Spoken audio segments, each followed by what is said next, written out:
আসসালামু আলাইকুম। আমাদের আজকের ক্লাসে সবাইকে স্বাগতম। তোমরা যারা জয়েন করছো তারা একটু আমাদের রেগুলার স্টুডেন্টদেরকে একটু মেনশন করে দাও, যাতে তারা ইজিলি ক্লাসটা খুঁজে পায়।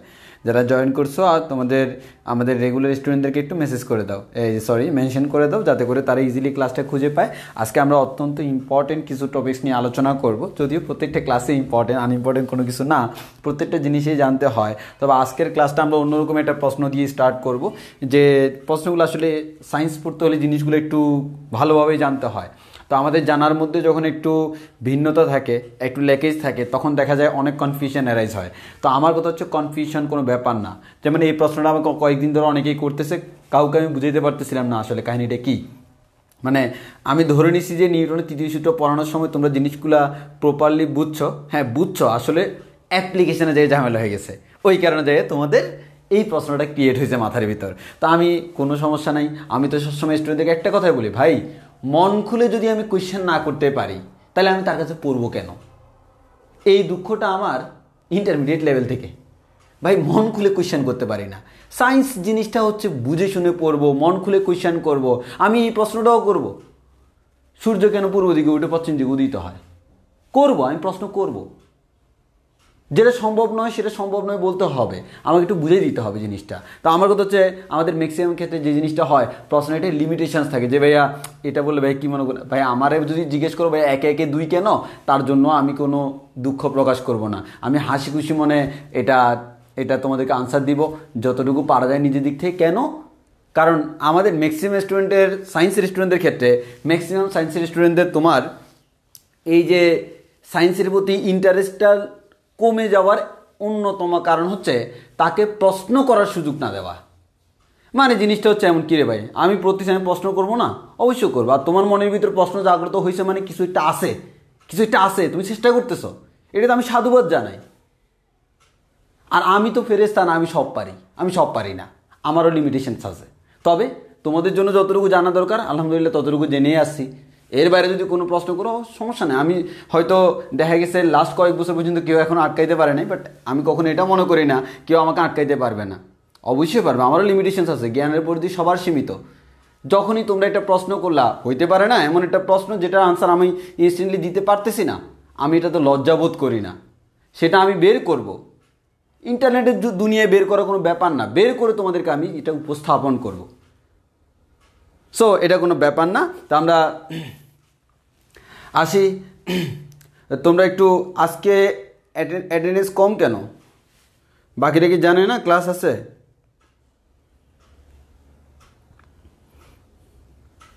ওকে, তো আমি আস্তে আস্তে শুরু করে দিই। হ্যাঁ আমি আস্তে আস্তে শুরু করি, আমরা পড়াশোনার দিকে আগাই। আজকে আমাদের অনেক কিছু পড়তে হবে। তো তোমাদেরকে বলে দিই, নিউটনীয় বলবিদ্যা অধ্যায়টা কিন্তু অনেক বিশাল একটা অধ্যায়। হ্যাঁ নিউটনীয় বলবিদ্যা, যেমন আমরা ভেক্টর পড়ছি, গতিবিদ্যা পড়ছি, নিউটনীয় বলবিদ্যা পরমাণু হচ্ছে আমাদের মোটামুটি আমার ভাষ্যমত অনুযায়ী তোমার 1/4 শেষ, মানে 25% সিলেবাস শেষ। আসলে এই তিনটা চ্যাপ্টার হচ্ছে খুব বড় বড়। মানে গতিবিদ্যাটা যদি একটু ছোটো, ভেক্টরটার মধ্যে অনেক কিছু জানতে হয়। কেন তুমি বুঝতেই পারতেছো, প্রত্যেকটা অধ্যায়ে কাজে লাগে। এই নিউটনীয় বলবিদ্যা ভেক্টর ছাড়া চলে না, যেখানে যাবা ভেক্টর লাগবে, ওই কারণে ওইখানে বেশি কথা বলতে হয়েছে। আবার ভেক্টরের সময় তোমরা ক্যালকুলাস পারতা না, তখন তোমাদের ক্যালকুলাসও ফিজিক্সের জন্য যতগুলো শিখাইতে হয়েছে, কিছু করার নেই, বা কোনো সমস্যা নেই, আমরা আমাদের মতো করে শিখছি। তো এখন আসি, আমি নিউটনীয় বলবিদ্যার জিনিস টপিকসটাকে, অধ্যায়টাকে তিনটা ভাগে বিভক্ত করি। 1 নাম্বার ভাগ হচ্ছে নিউটনিয়ান সূত্র সংক্রান্ত, সেটা আমাদের আজকে শেষ হবে। এই যে আমরা নিউটনের সূত্র পড়লাম, বিভিন্ন ধরনের বল পড়লাম, মৌলিক বল, এরপর হচ্ছে আমরা এই যে কি বলে, এরপরে নিউটনের সূত্র থেকে আবার ভরবেগের সংরক্ষণশীলতা নীতি পড়লাম, এরপর নিউটনের সূত্রে অ্যাপ্লিকেশন পড়তেছি। অ্যাপ্লিকেশনের মধ্যে গত ক্লাসে আমরা কপি কল শিখছিলাম, আজকের ক্লাসে আরও একটা জিনিস শিখবি, ইন্টারেস্টিং জিনিস, আমাদের যুক্ত বস্তু, যেটা তুমি তোমার বইতে পাবা না কিন্তু কোয়েশ্চেনে পাবা। মানে বইতে ওইটা নিয়ে কোনো থিওরি নেই, কারণ এটা হচ্ছে ম্যাথমেটিক্যাল প্রবলেম, ওই কারণে ওইটা জানতে হবে, এবং ইভেন প্রশ্ন আসে ওইটা থেকে। তো আর তাহলে আমাদের পুরো নিউটনীয় বলবিদ্যাকে আমি 3টা অংশে বিভক্ত করতে পছন্দ করি। 1 নাম্বার অংশ হচ্ছে নিউটনীয় সংক্রান্ত, মানে বল সংক্রান্ত। তো আমাদের একটু বলে দিই, আমরা নিউটনীয় বলবিদ্যা অধ্যায়টাকে আমরা 3টা, এই যে আমাদের চ্যাপ্টার 4, এটাকে আমি আমার মতো করে পড়াইতে পছন্দ করি, আমার সিকোয়েন্সটা আমার মতো। তো পার্ট 1 এ আমরা জাস্ট বল ও বল সম্পর্কিত অ্যাপ্লিকেশন, বল সম্পর্কিত প্রয়োগ, বাংলায় বলি প্রয়োগ। ওকে, এটা আমাদের আজকে ইনশাল্লাহ শেষ হয়ে যাবে এই বল সংক্রান্ত। এরপরে পার্ট 2তে গেলে নতুন একটা কনসেপ্ট আমরা শুরু করব, সেটা হচ্ছে আমাদের কৌণিকী গতি সংক্রান্ত। এতদিন যা পড়লাম সব কিছু রৈখিকের জন্য ছিল, এতদিন যা পড়ছি তা কিন্তু রৈখিকের জন্য ছিল। ওইখানে আমি ভরবেগ বলতে রৈখিক ভরবেগ বুঝছি, এখানে যাই কৌণিক ভরবেগ পাবো। এখানে বলছিলাম বল, ওখানে যাই পারবো টর্ক। এখানে পাইছিলাম নিউটনের 3টে সূত্র, ওইখানেও 3টে সূত্র পাবো, জাস্ট চেঞ্জ হয়ে যাবে। কীভাবে চেঞ্জ করতে হয় সেটা জানতে হয়। আর কৌণিক গতি যখন পড়াবো সেখানে অবশ্যই আমাদের কি লাগবে, সেখানে অবশ্যই আমাদের যোগজীকরণ লাগবে। যোগজীকরণ লাগবে বলতে মানে ততটুকু লাগবে যতটুকু আমি তোমাদেরকে পড়াইছি। তো আমি গতিবিদ্যার মধ্যে যোগজীকরণ কিন্তু তোমাদেরকে পড়াইছি যতটুকু লাগে, সেই যোগজীকরণ তোমার এখানে লাগবে। ওকে, সো যারা গতিবিদ্যার যোগজীকরণ এখনও শেষ করো নাই, মানে গতিবিদ্যা একটা ক্লাস নিয়েছিলাম যোগজীকরণের উপর, সেইটা যারা করো না তারা একটু কষ্ট করে নিও, না হয় আগামী ক্লাস থেকে তুমি একটু দ্বিধাদ্বন্দ্বে পড়ে যাবা। এরপর এই কৌণিক গতি পড়তে হলে গতিবিদ্যার মধ্যে আমরা আবার একবার ফিনিশিং একটা ক্লাস দিয়েছিলাম 13 নম্বর ক্লাস, যেটার মধ্যে আমাদের কি কৌণিক গতি সম্পর্কিত জেনারেল আইডিয়া দিছি। ওই জেনারেল আইডিয়ার অ্যাপ্লিকেশনগুলো এখানে এসে হবে, ওইখানে শুরু করছি, এখানে আমরা শেষ করব। এটা হচ্ছে অনেক বিশাল একটা জিনিস, অনেকের কাছে এটা হচ্ছে অন্যতম ঝামেলার জিনিস, বাট আমি বলবো যেখানে আমি পড়াচ্ছি সেখানে ঝামেলার কোনো স্থান নাই। ওইখানে আমরা অনেক মজা দিয়ে যাই, এই মজা দিতে দিতে তোমাদের মাথা ঘুরেই দিব এবং মাথা ঘুরে ঘুরে ঘুরে ঘুরে আনসার বের করে ফেলবে। এরপর পার্ট 3তে আমরা এবার আসবো হচ্ছে এই কৌণিক গতির এটার প্রয়োগ, মানে ওইখানে আমরা কেন্দ্রমুখী, কেন্দ্রমুখী ও কেন্দ্র বিমুখী বল নামে পাবো, কেন্দ্র বিমুখী বল সংক্রান্ত কিছু পাবো। তারপর হচ্ছে আমাদের সংঘর্ষ পাবো। তারপর হচ্ছে আমরা সেখানে ওই যে তোমরা একটা জিনিস খেয়াল করলে দেখবা, এই আমারে বলো তো কখন কি এটা খেয়াল করছো? তুমি যখন সাইকেল চালাও তখন এই যে মনে করো আমি একটা সাইকেল চালাই, আরে ভাই সাইকেল চালানোর স্ট্যান্ড পাবো কই? আমার সাইকেল চালাতে ইচ্ছা করতেছে, এই যে আমি সাইকেল চালাবো এখন। এই সাইকেল চালিয়ে দেখো তো আমি সাইকেল চালাচ্ছি, আমি যখন মনে করি এভাবে বাঁক নিব, এই যারা সাইকেল চালাতো তারা খেয়াল করো তো, এভাবে বাঁক নেওয়ার সময় আমরা সাইকেল এভাবে হেলে যাই না, যে হেলে যাই, এভাবে বাঁক নেওয়ার সময় এভাবে হেলে যাই। আবার এইদিকে যখন বাঁক নিব এই যে হেলে যাচ্ছি। তাহলে সাইকেল তো 2 চাক্কার জিনিস, মানুষ যেরকম একটা 2 চাক্কার সাইকেল ওইরকম, তাহলে হেলে দুলে যাইতে পারে, কোনো সমস্যা নাই। সাইকেলকে আমি এমনি করবো এটা আমার কারুকার্য। বাট তোমার কি মনে হয় বিশাল একটা ট্রাক, মাল বোঝাই ট্রাক, এই ট্রাককে তুমি একটা কাজ করবা, এই যে ট্রাকটাকে এমনি করে এমনি নিয়ে যাবা, তোমার আর অস্তিত্ব থাকবে না। ওই কারণে আমাদের যে কাজটা করতে হয় কারুকার্যটা রাস্তার মধ্যে করতে হয়। মানে ট্রাক এভাবে উল্টাইতে পারবে না, কিন্তু আমার যদি রাস্তাটা এখন এরকম হয়, মনে করো এদিক থেকে ঘুরার সময় রাস্তাটা নর্মালি এরকম থাকে, এইদিকে রাস্তাটা হচ্ছে এরকম, বুঝছো তো এরকম, তাহলে ট্রাকটা যখন এদিক দিয়ে যাবে সে অটোমেটিক বেঁকে গেছে না, তার 4 চাকা কিন্তু রাস্তার সাথে, বাট রাস্তা একটু এভাবে হওয়ার কারণে সে অটোমেটিক এরকম হয়ে গেছে। তোমরা খেয়াল করলে দেখবা বড় বড় হাইওয়েগুলোতে বিভিন্ন জায়গায় যখন তুমি দেখবা হাইওয়েগুলোতে বিভিন্ন জায়গায় যখন বাঁক কাটে তখন দেখবা ভিতর তুলনায় বাইরের অংশটা উঁচা, হ্যাঁ, রাস্তার এই অংশটা এরকম, এই অংশটা এই যে মনে করো এটা রাস্তা, এই যে রাস্তা মনে করো এইদিকে বাঁক কাটবে, তাহলে দেখবে এটা নিচা এটা উঁচা এরকম। এরকম কি তোমরা কখনো দেখো নাই? তোমরা কি দেখো নাই? যদি তোমরা দেখো অবশ্যই দেখছো, যেগুলা বড় বড় হাইওয়ে বা যেখানে দ্রুত গাড়ি চলে ওইখানে বাঁক কাটার সময় এরকম একটি উঁচা থাকে, এটাকে আমরা বলি ব্যাংকিং। কি বলি? ব্যাংকিং। ওই সংক্রান্ত জিনিস নিয়ে আমরা আলোচনা করবো হচ্ছে লাস্টে, ব্যাংকিং। এক্স্যাক্টলি কত কোণে রাখতে হবে, রাস্তাটা ইচ্ছা মতো আমি উড়াই দিলাম নামাই দিলাম হবে না, এটা কোণে রাখতে হবে, এই থিটাটাকে আমরা বলি ব্যাংকিং কোণ। তো ওইটা সম্পর্কে আমরা আলোচনা করব 3 নাম্বার অংশে।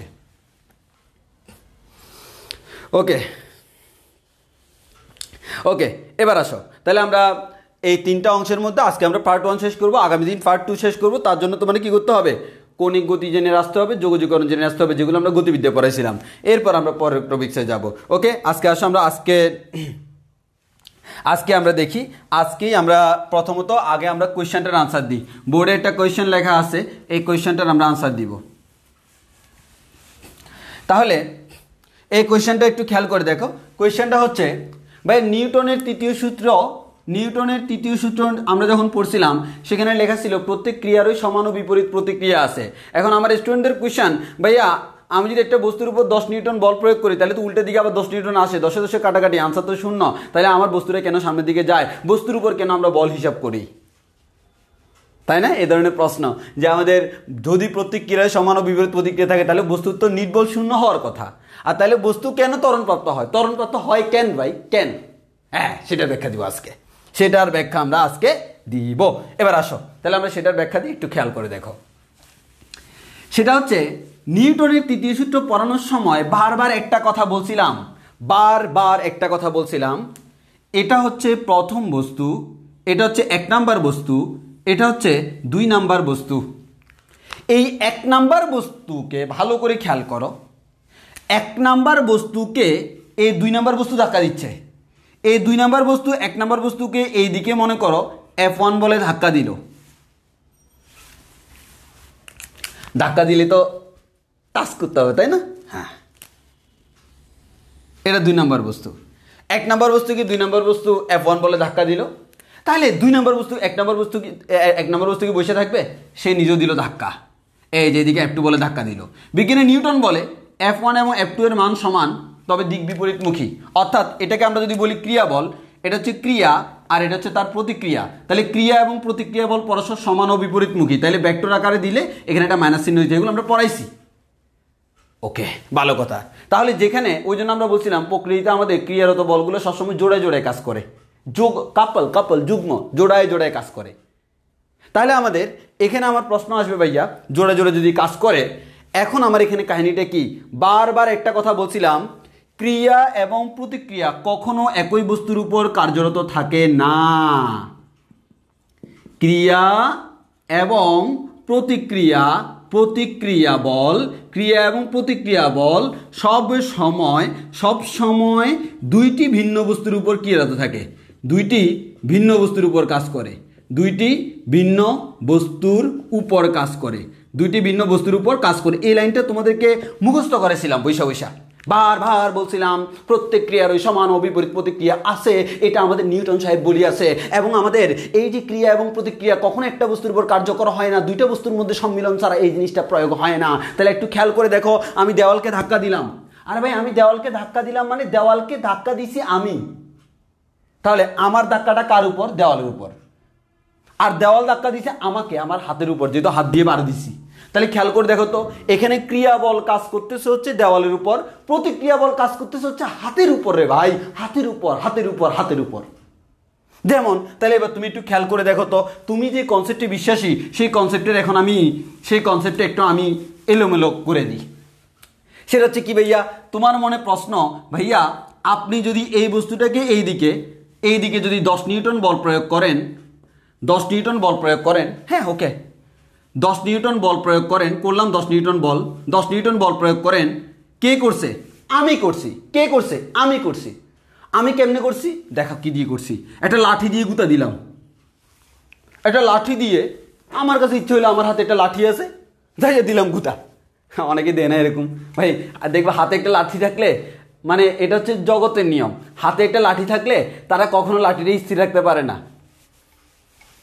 আমাদের পোলাপাইন দেখবে একটা হাতে লাঠি দিবা, এ লাঠিটা নিয়ে কখনো স্থির থাকতে পারবে না, এটা হচ্ছে আমার তত্ত্ব।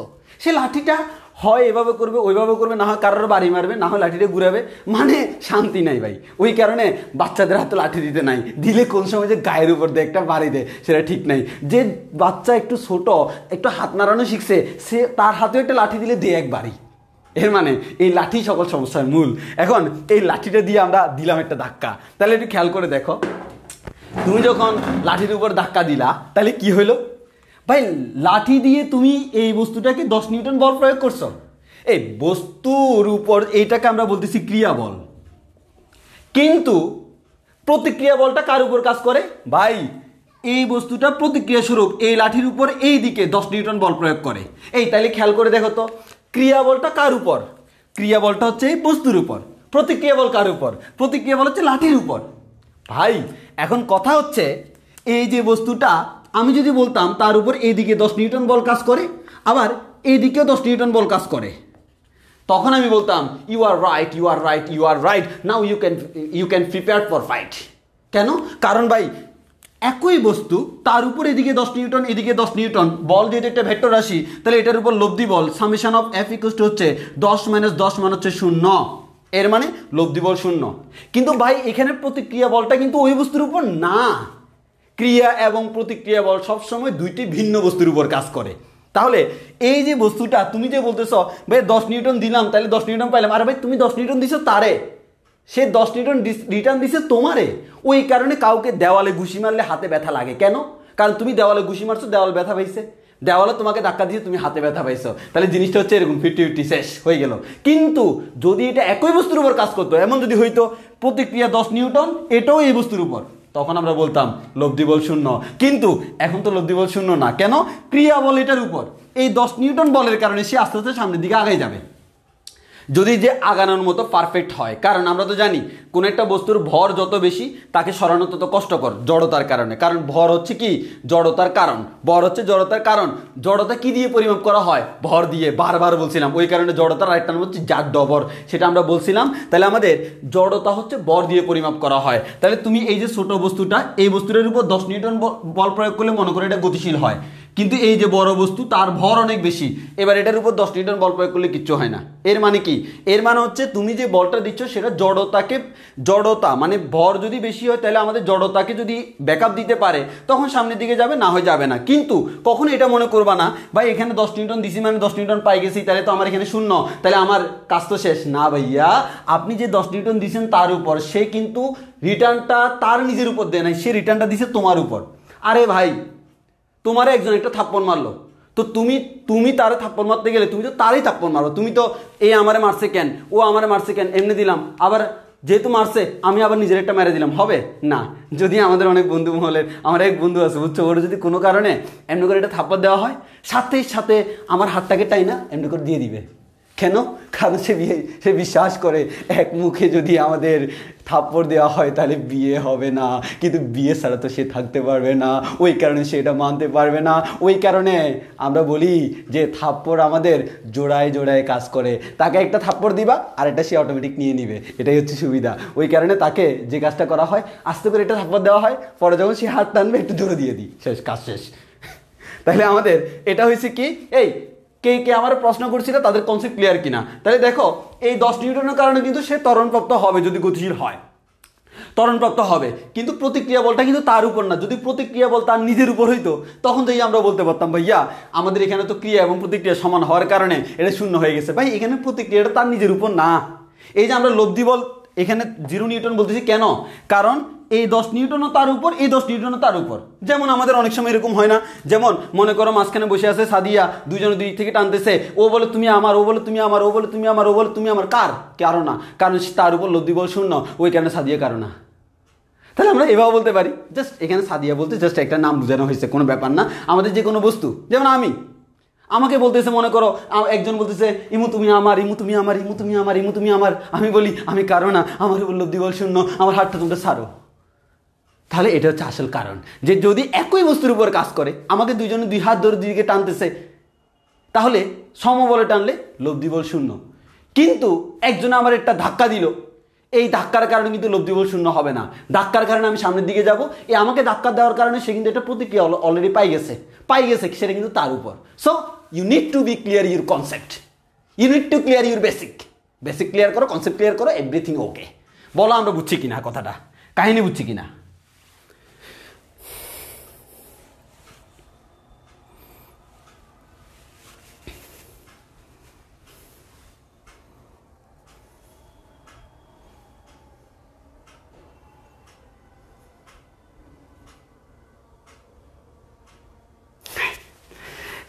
তানিশকে মুন্তা একটা সুন্দর প্রশ্ন করলো, ভাই আমরা যে পরিমাণ বল দিই সেই পরিমাণ কি আসলে আমাদেরকে দে? জি ভাই, অবশ্যই দে। আমি ধাক্কা দিলাম। এখন তুমি বলতেছো ভাইয়া ঠেলা গাড়িকে, তাহলে আমি যদি ঠেলা দিই, তানিশকে মুন্তা এই প্রশ্নটা করলো, ভাই তাহলে আমি ঠেলা গাড়িটাকে যে ঠেলা দিই, তো ঠেলা গাড়িকে আমি 100 নিউটন বল দিলাম, ঠেলা গাড়িও আমাকে 100 নিউটন বল দিল। হ্যাঁ, তো আমার কথা হচ্ছে তাহলে ঠেলা গাড়ি যদি আমাকে 100 নিউটন বল দেয় তাহলে তো আমার এই যে আমার কষ্ট হয়ে যেত অনেক। তুমি খেয়াল করে দেখো এই ঠেলা গাড়ি ঠেলার সময় কিন্তু তোমার পায়ের কারুকার্য আছে, পাটা পিছন দিকে তুমি পা দিয়ে কিন্তু ক্রমাগত ধাক্কা দিচ্ছ, কেন?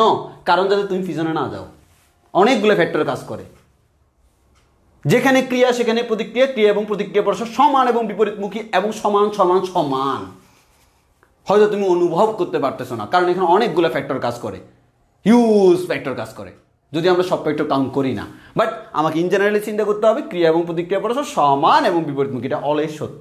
বলো আমরা কথাটা বুঝছি কিনা, কনসেপ্ট ক্লিয়ার কিনা?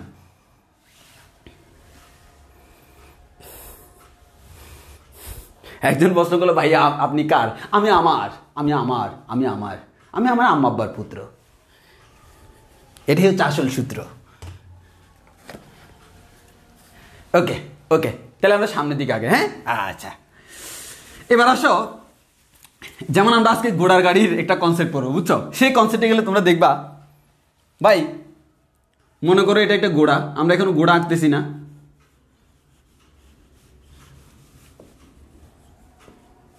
মনে করো সাস কাইন্ড অফ ঘোড়া। তো আমাদের এখন এটা মনে করো এটা গাড়ি, ঘোড়ার গাড়ি। এখন ঘোড়ার গায়ের সাথে এটা বেঁধে দেওয়া হলো। এখন ঘোড়া যখন এটাকে একটা বলে টানবে, গাড়িও কিন্তু তাকে টানবে। তাহলে খেয়াল করে দেখো, এখানে ঘোড়া গাড়িটাকে টানতে চাচ্ছে, ওই কারণে ঘোড়াটা মনে করো এক পরিমাণ বল প্রয়োগ করলো, গাড়িটাকে এক বলে টানতেছে। এখন প্রতিক্রিয়া স্বরূপ আমাদের গাড়িও এক পরিমাণ বল টান দিবে না? তাহলে ঘোড়া গাড়িকে টানতেছে এক বলে, গাড়ি ঘোড়াকে টানতেছে এক বলে, কেন? ক্রিয়া এবং প্রতিক্রিয়া পরস্পর সমান। ঘোড়ার গাড়িকে সামনের দিকে যাবে না। তাহলে ঘোড়ার গাড়ি সামনের দিকে যায় কেন? এই যে ঘোড়ার পায়ের কারণে, সেটা আমরা একটু পরে দেখবো, যখন ব্যাখ্যা করবো তখন। জাস্ট আমি একই কনসেপ্ট ওই জন্য বলে দিচ্ছি যে আমাদের ঘোড়ার গাড়ির ক্ষেত্রে কি হচ্ছে ভাই, এটা এখানে যেহেতু দুটো সমান, সামনে যাওয়ার কোনো কারণই নাই। কিন্তু কেন সামনে যায়? অন্য একটা ফ্যাক্টর কাজ করে, অন্য দিক থেকে একটা বল সৃষ্টি হয়, সেই বলটা কোনটা একটু পরে দেখাচ্ছি। কিন্তু ইন জেনারেলি কিন্তু এদিকে দুটো সমান, সামনে যাওয়ার কোনো কারণ নেই। তাহলে সামনে যাইতে হলে কি নতুন করে আবার বল প্রয়োগ করতে হবে না? জি ভাইয়া, সেই কাজটাই আসলে হয়। সো নিউটনের সূত্র কখনো মিথ্যা নয়, নিউটনের সূত্র অলওয়েজ সত্য হয়। তবে আইনস্টাইন থিওরিতে আমরা যখন যাব তখন আইনস্টাইন বলে নিউটনের সূত্র আসলে মিথ্যা, সেটা আমাদের সত্য নয়। তবে তার জন্য আলোর বেগের কাছাকাছি বেগে যাইতে হবে, যেটা আমাদের পক্ষে যাওয়া সম্ভবপর নয়। সেটা আমাদের পার্টিকেলের ক্ষেত্রে প্রযোজ্য, আমাদের ক্ষেত্রে প্রযোজ্য না। আমরা যে ব্যাগগুলো যেগুলো অত্যন্ত ছোটো ব্যাগ, অল্প ব্যাগ। সো এখানে নিউটনটাই আমাদের অ্যাপ্লিকেবল। আইনস্টাইনিয়ান মেকানিক্সে যেতে হলে তোমাকে সেখানে যে কাজটা করতে হবে, সেখানে নিউটনিয়ান মেকানিক্স সম্পূর্ণ ভুল, নিউটন ভুল। তবে আলোর বেগের কাছাকাছি হইতে হবে। কোয়ান্টাম মেকানিক্স অত্যন্ত চমকপ্রদ একটা জিনিস, কোয়ান্টাম মেকানিক্স। তো আমরা সেদিকে যাব না, কারণ কোয়ান্টাম মেকানিক্স সম্পর্কে জ্ঞান আমারও সীমিত, কারণ আমি তো ওই সাবজেক্টের কোনো স্টুডেন্ট না। ওকে, আশা করি বুঝতে পারছো কথাগুলা। এই কথাগুলো ক্লিয়ার তো? এবার আসলে তোমাদেরকে একটা কনসেপ্ট পড়াই। হ্যাঁ, আগে আমরা এই প্রশ্নটা আনসার দিতে চাইছিলাম, তাহলে একটা কনসেপ্ট পড়াই। হ্যাঁ, এই কনসেপ্টটা হচ্ছে তোমার আমাদের বইতে সরাসরি নাই মানে হচ্ছে নাই বলে ভুল হবে, কনসেপ্ট তো আমাদের আছেই, নিউটনের সূত্র। কিন্তু কথা হচ্ছে এই ধরনের ম্যাথগুলো করতে গেলে আমাদের ম্যাক্সিমাম স্টুডেন্টদের সমস্যা হয়। কেন সমস্যা হয় আমার জানা নাই, তো আমি আসো তোমাদেরকে খুব সুন্দর করে ব্যাখ্যা করে দিব। এবং এই প্রশ্নটা তুমি সলভ করতে গেলে বিভিন্ন এমসিকিউ বলো, বিভিন্ন বিশ্ববিদ্যালয়ের প্রশ্ন বলো, সেখানে আসবে। যেমন এই টাইপের একটা প্রশ্ন ঢাকা ভার্সিটিতেও আসছে, এটা নিয়ে যে আমি ইন্টারমিডিয়েট লেভেলে কী লেভেলের বাঁশ খাইছি চিন্তা করতে পারবে না। কারণ ওই প্রশ্নটা ঢাকা ভার্সিটিতে আসছে, আমরা যে বছর ঢাকা ভার্সিটিতে পরীক্ষা দিব তার আগের বছর 2014 সালে, আমরা তো দিয়েছি 15 সালে। ভাই রে ভাই, প্রশ্নের আনসার একজনে বলে এটা, মানে একজনে একভাবে ব্যাখ্যা দেয়, প্রপার ব্যাখ্যা। এখন নিজেই কনফিউজ হয়ে গেছে ভাই আসলে সত্য কোনটা। ও একভাবে ব্যাখ্যা দিয়ে বলে, মানে ও এভাবে যখন ব্যাখ্যা দেয় মনে হয় এটাই সঠিক, ও যখন এভাবে ব্যাখ্যা দিচ্ছে মনে হচ্ছে এটাই সঠিক, কিন্তু আলটিমেটলি কোনটা সঠিক আমি নিজেও জানি না। তবে এখন তো আলহামদুলিল্লাহ জানি। এখন হচ্ছে আমরা সুন্দর করে ব্যাখ্যা করবো, ব্রিফলি ডিসকাস করে দিব। খুবই ফেমাস একটা জিনিস, সেটা হচ্ছে আসো আমরা, এটা হচ্ছে যুক্ত বস্তুর একাধিক বস্তু সুতা দ্বারা যুক্ত হয়ে গতিশীল থাকলে সুতার টান ও সিস্টেমের ত্বরণ নির্ণয়। আসো আমরা করে দেখাই আসলে কাহিনীটা কি। সেটা দেখো, খুব ভালো করে খেয়াল করবে। হ্যাঁ, এটাকে খুব ভালো করে খেয়াল করতে হবে, কোনো জায়গায় না বুঝলে আমাকে সাথে সাথে বলতে হবে। আসো তোমাদেরকে আমি কনসেপ্টটা বুঝাই, খুব সুন্দর করে বুঝাবো। দেখো সিস্টেমটা কি তুমি দেখো, এখানে আমার একটা বস্তু আছে, এই বস্তুটার ভর হচ্ছে ভাইয়া m1 ভরের একটা বস্তু। এখানে ভাইয়া আমার আরেকটা বস্তু আছে, এটা হচ্ছে ভাইয়া m2 ভরের একটা বস্তু। ভাই এখানে আমার আরেকটা বস্তু আছে, এটা হচ্ছে আমার m3 ভরের একটা বস্তু। এখন আমরা যে কাজটা করলাম, m1 ভরের একটা বস্তু আমার কাছে আছে, তার ভর m1, m2 ভরের একটা বস্তু আছে, তার ভর m2, m3 ভরের একটা বস্তু আছে, তার ভর m3। এখন এই বস্তুগুলোকে আমি সুতো দিয়ে বেঁধে দিলাম। এর মানে কি, সবগুলো একই সুতায় বাঁধা, মানে একটা রশি দিয়ে সবগুলোকে যুক্ত করে দিলাম। এবার আমি এই বস্তুর উপর এই দিকে F পরিমাণ বল প্রয়োগ করলাম, F পরিমাণ বল প্রয়োগ করলাম। আচ্ছা তোমরাই বলো, এই তিনটে কিন্তু রশি দিয়ে বাঁধা আছে, এই তিনটে কিন্তু রশি দিয়ে বাঁধা আছে। এই তিনটে যদি রশি দিয়ে বাঁধা থাকে, ভাইয়া তোমরা আমাকে বলো তো, m1 m2 m3 বরের তিনটা বস্তু আছে, এই তিনটা বস্তুকে যদি আমি একই রশিতে বেঁধে একসাথে টানি, আমি টানতেছি প্রথমটাকে, মনে করো এটাকে m3কে, তো m3কে যদি আমি টানি, স্বভাবতই তুমি বুঝতে পারতেছ m3কে টানলে তার সাথে যেহেতু m1 এবং m2 বাঁধা, এর মানে বুঝতে পারতেছ আমার তিনোটাই আসবে। এখন আমাকে বলো এই তিনটা বস্তুর ত্বরণ সেম হবে না ভিন্ন হবে? আমার এক পরিমাণ, একটা নির্দিষ্ট পরিমাণ বল যদি এটার উপর প্রয়োগ করে এদেরকে টেনে টেনে নিয়ে যাই, আমি সুতায় বাঁধলাম, সুতায় বেঁধে এভাবে টেনে টেনে নিয়ে যাচ্ছি, এই যে মনে করো সুতা, এ টানতেছি, এই সুতায় বেঁধে যখন নিয়ে যাচ্ছি, বলো এই তিনটা বস্তু তিনোটার ত্বরণ সেম না ভিন্ন? তিনোটার ত্বরণ সেম না ভিন্ন? তোমার কমন সেন্স কি বলো আমাকে বলো।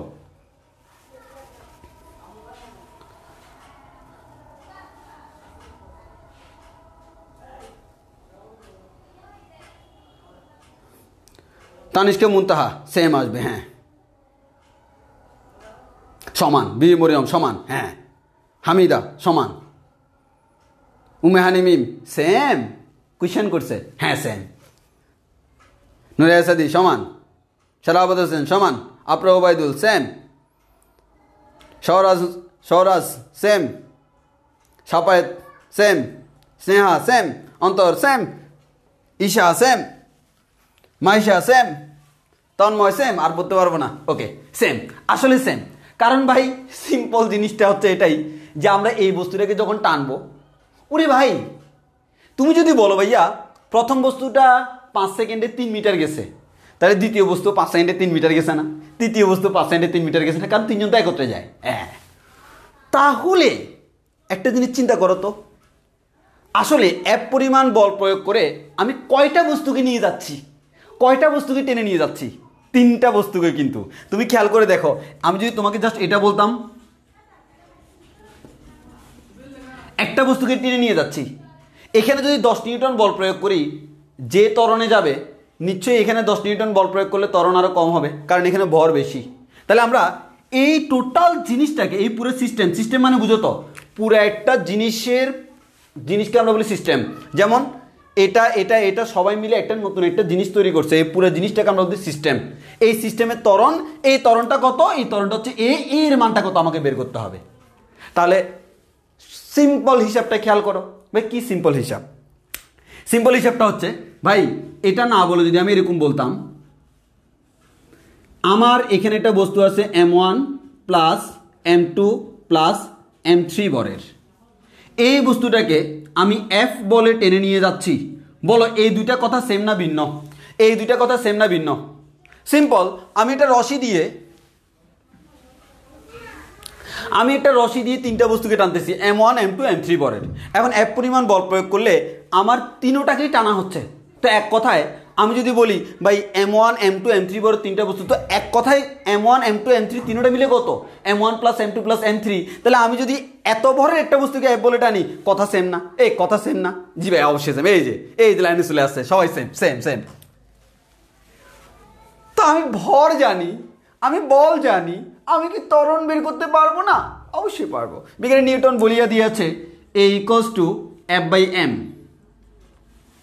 তাহলে আমার এখানে ত্বরণ = হচ্ছে F মানে কি টোটাল প্রযুক্ত বল F, m মানে কি টোটাল ভর। এই Fটা কাদের উপর কার্যকর? এদের সবার উপর, যার উপর কার্যকর তার ভর। m1 plus m2 plus m3 এর উপর কার্যকর। তাহলে দেখো m1 plus m2 plus m3। তাহলে যদি তোমাকে বলা হয় কখনো যুক্ত বস্তুর ত্বরণ নির্ণয় করো, এই পারবা না? সিস্টেমের ত্বরণ বের করতে পারবা না? জি ভাই, এটা হচ্ছে সিস্টেমের ত্বরণ। এই যে সিস্টেমের ত্বরণ বের করা হয়ে গেছে, বলো আমরা এটা পারবো কিনা, সিস্টেমের ত্বরণ বের করতে পারবো কিনা। যেমন তোমাকে বললো আমাদের একটা হচ্ছে 3 কেজি বর, আর একটা 5 কেজি বর, আর একটা 7 কেজি বর। এবার তাহলে টোটাল বর কত? 3 5 8, 8 7 15,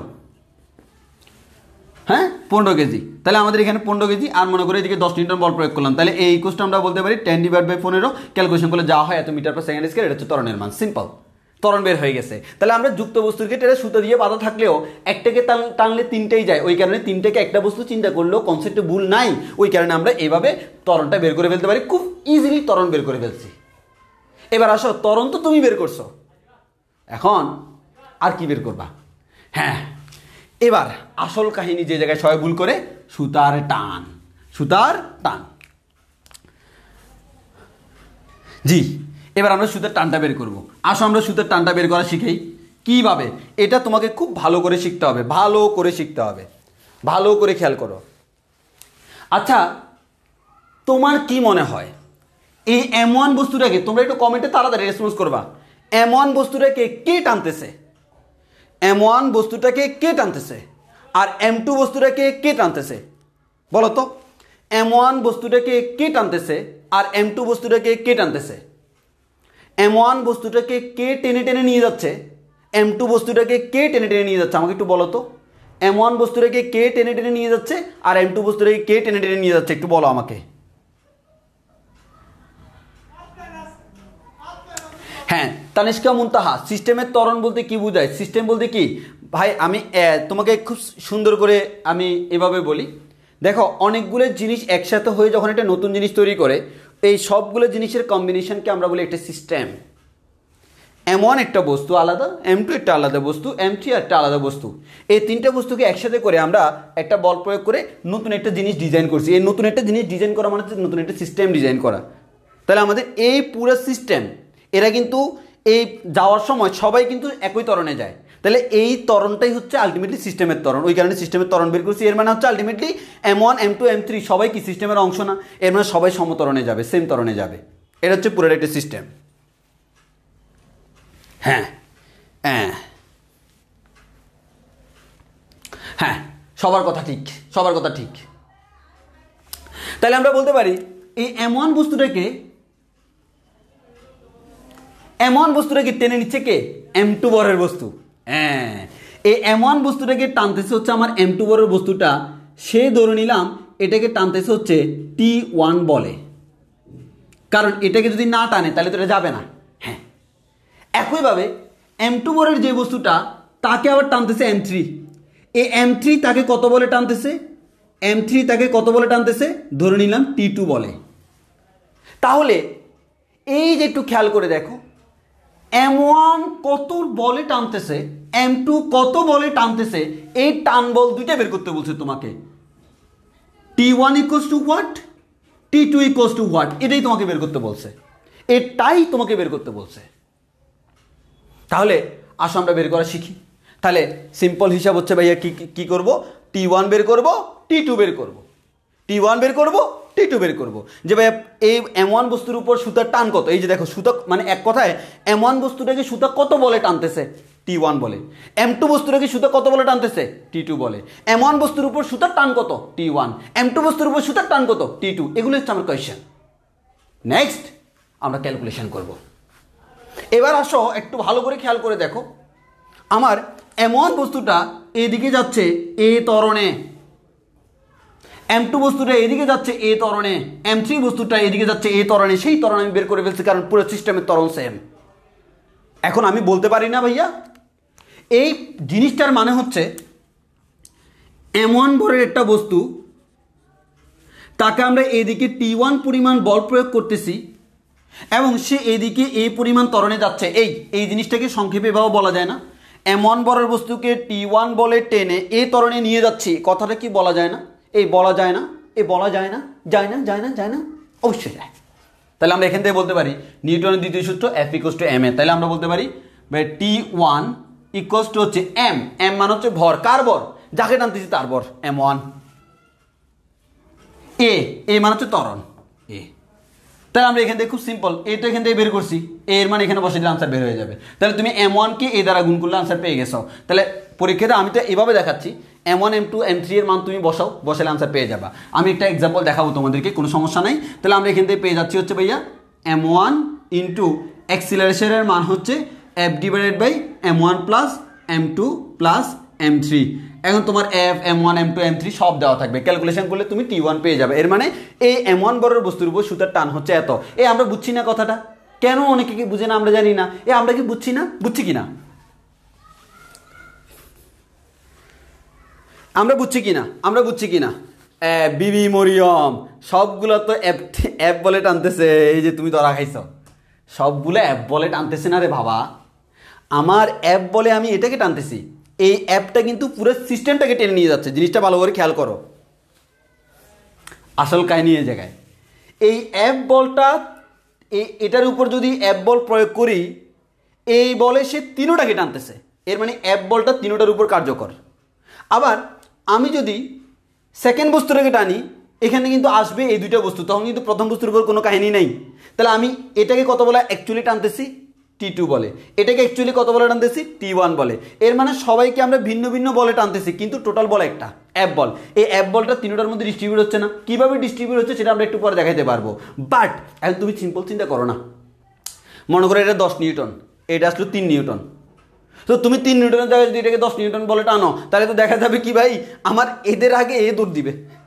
এমন তো হয় না, এমন হয় না, কারণ এটার ভরও কম, এ একা, তার কারণে তার উপর টানও কম লাগে। এটার আর একটু বেশি টান বেশি লাগে, এটার জন্য আরও বেশি টান বেশি লাগে। বেশি বলতে কি মিন করতেছে, কারণ এটাকে টানতে হলে শুধু এটাকে টানতে হয়, সেকেন্ডটাকে টানতে হলে খালি সেকেন্ডটা আসে না, এটা দুইটা চলে আসে, এটাকে টানলে তিনটাই চলে আসে। সো এটাকে টানা মানে তিনটাকে টানা, এটাকে টানা মানে দুইটাকে টানা, এটাকে টানা মানে একটাকে টানা। ওই কারণে বলটা ভিন্ন ভিন্ন।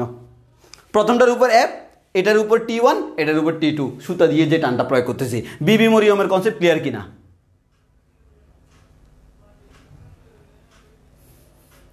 বিবি মরিয়মের কনসেপ্ট ক্লিয়ার কিনা আমাকে একটু বলো। আর তোমরা এটা বুঝছো কিনা, T1 বের করতে পারবো কিনা আমরা, পারবো কিনা? T1 আমরা বের করতে পারবো কিনা একটু বলি তো কাইন্ডলি, T1 আমরা বের করতে পারবো কিনা?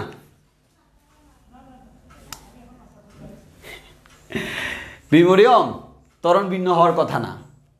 দেখো, ত্বরণ সেম হওয়ার কারণেই এটা T1 হচ্ছে। কেন? ত্বরণ A = আমরা জানি হচ্ছে F/m। এখন তুমি সিম্পল চিন্তা করো, ত্বরণ যদি বের করো, F মানে হচ্ছে কি, এখানে লিটারেলি এটাকে টানা মানে শুধুমাত্র M1 ভর, তাই না? হ্যাঁ, কিন্তু এই ত্বরণে এখানে কিন্তু নিচে 3টা ছিল। তাহলে নিচের রাশি এটা যখন ছিল তখন উপরে F, তাহলে নিচের রাশি যখন কমে গেল, Fটাও কমে যাবে না? জি ভাইয়া, Fটা কমে তখন T1 হবে। তখন এটা এমনভাবে চেঞ্জ হবে যাতে করে ত্বরণটা সেম থাকে। এই যে ভর যখন এখানে শুধু একটা কাউন্ট হচ্ছে, ওই মুহূর্তে এটা এমনভাবে চেঞ্জ হবে যাতে করে আমার ত্বরণটা কি থাকে, সেম থাকে। কারণ আমরা আগে থেকেই বলছি সিস্টেমের ত্বরণ সেম, এই ত্বরণটাকে ফিক্স রেখে ও চেঞ্জ হয়। কথা কি ক্লিয়ার কিনা একটু বলো তো? আমরা একটা ম্যাথ করলে পুরো আরও ক্লিয়ার হয়ে যাবে কনসেপ্টটা। কারণ এখানে তো আমরা এই যে সিম্বল দিয়ে দেখাচ্ছি, তো ওই কারণে একটু কেমন মনে হতে পারে, বাট যখন একটা সংখ্যা দিয়ে দেখাবো আরও ক্লিয়ার হয়ে যাবে। ওকে, বলো বুঝছি কিনা এটা?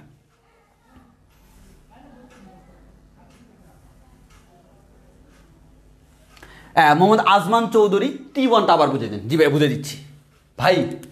T1, এই তুমি সিম্পল চিন্তা করো, T1 মানে হচ্ছে M1 বলের বস্তুটাকে আমি টানতেছি সুতা দিয়ে আর কি, T1 বলে টানতেছি। কত বল আমি জানি না, আমি বের করব। তো M1 বলের বস্তুটাকে T1 বলে যদি টানি, তাহলে M1 বলের বস্তুটাকে T1 বলে টানলে বল T1 = আমরা জানি F = ma। এখানে F মানে হচ্ছে T1, কারণ T1 বলে টানতেছি। কাকে টানতেছি? M1 বলের বস্তুকে। তাহলে ভর হচ্ছে M1। কত ত্বরণে টানতেছি? A ত্বরণে, কিন্তু ওই কারণে ত্বরণ হচ্ছে A। আর A এর মান আমরা এখান থেকে চাইলে ক্যালকুলেশন করে এখানে বসাই দিতে পারি। শেষ। কথা ক্লিয়ার কিনা?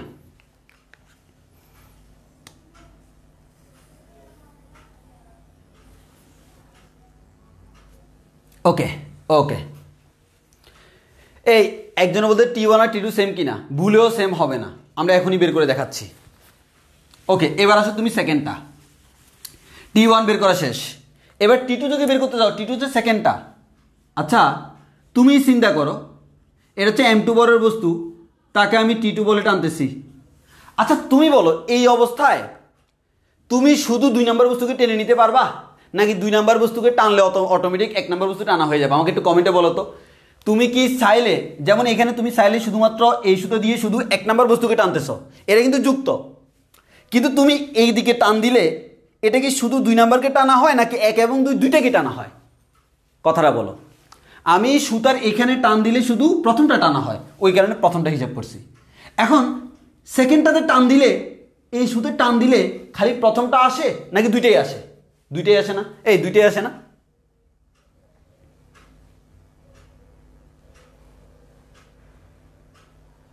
হ্যাঁ, দুইটাই আসে। এর মানে তুমি চাইলেও T2টাকে সিঙ্গেল টানতে পারবা না, তাকে টানলে অটোমেটিক T1ও চলে আসে। ওই কারণে এই ক্ষেত্রে আমাকে দুইটাই হিসাব করতে হচ্ছে। কাহিনী বুঝছো কি না? কাহিনী বুঝছো তো? এই যে এটাকে টানা মানে অটোমেটিক এটাকেও টানা। এর মানে লিটারালি তুমি টানতেছো কাকে? তুমি টানতেছো হচ্ছে M1 প্লাস M2 বলের বস্তুকে তুমি T2 বলে টানতেছো, যেটা আমার এ ত্বরণে যাচ্ছে, তার জন্য হিসাব করবো। কথা এটা না? এই কথা এটা না? এবার কথা এটা কিনা বলো, কথা এটা কিনা, কথা এটা কিনা বলো, ক্লিয়ার কিনা? হ্যাঁ, তাহলে কথা ক্লিয়ার। তাহলে আমরা সিম্পল করে বলতে পারি ভাইয়া T2 ইকুয়ালস টু হচ্ছে আমার ভর, কিন্তু এবার শুধু M2 দিলে হবে না। কেন? কারণ আমি তো শুধু টানলে শুধু এটা না, দুইটাই আসে। এর মানে আমার এই টানটা কিন্তু দুইটার জন্য ব্যয় হয়েছে। তাহলে আমরা বলতে পারি M1 plus M2 into a, কারণ ত্বরণ হচ্ছে এ। তাহলে আমরা এখান থেকে এবার বলতে পারি, আমরা সুন্দর করে বলতে পারি M1 প্লাস M2 ইনটু এর মান আমরা বলতে পারি F divided by M1 plus M2 plus M3। Same কনসেপ্টে যদি তুমি এখান থেকে T3 বের করো, তুমি দেখবে T3 যে কথা অ্যাপও সেম কথা। লিটারেলি তুমি তো অ্যাপ বলেই টানতেছো, সেটাই T3। তুমি দেখবা T3 বের করলে আনসার আসবে অ্যাপ, স্বাভাবিক।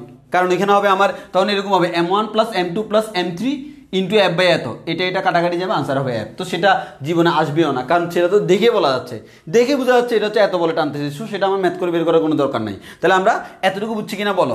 আমার এখানে T1 বের করা, T2 বের করা, এই দুটো হচ্ছে মুখ্য কাজ ছিল, এই দুটো হচ্ছে মুখ্য কাজ ছিল। বলো আমরা একটু বুঝছি কিনা, একটু বুঝছি কিনা?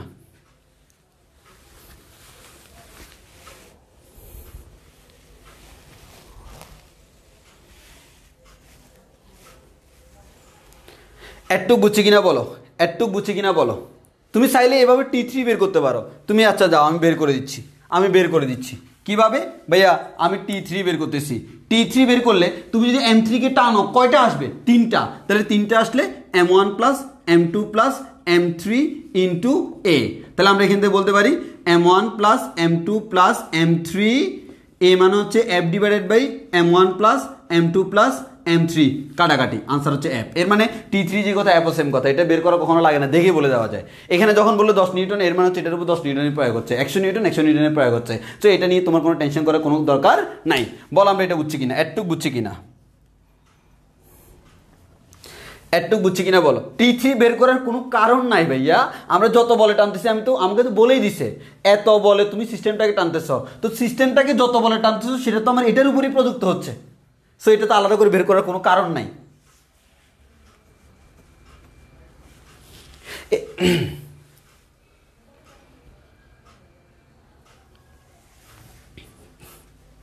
ওকে, তাহলে T3টা দেখো, T3টা কীভাবে করছে? সিম্পল, আমাদের এখানে এই বস্তুটাকে টানা মানে তিনোটাকে টানা।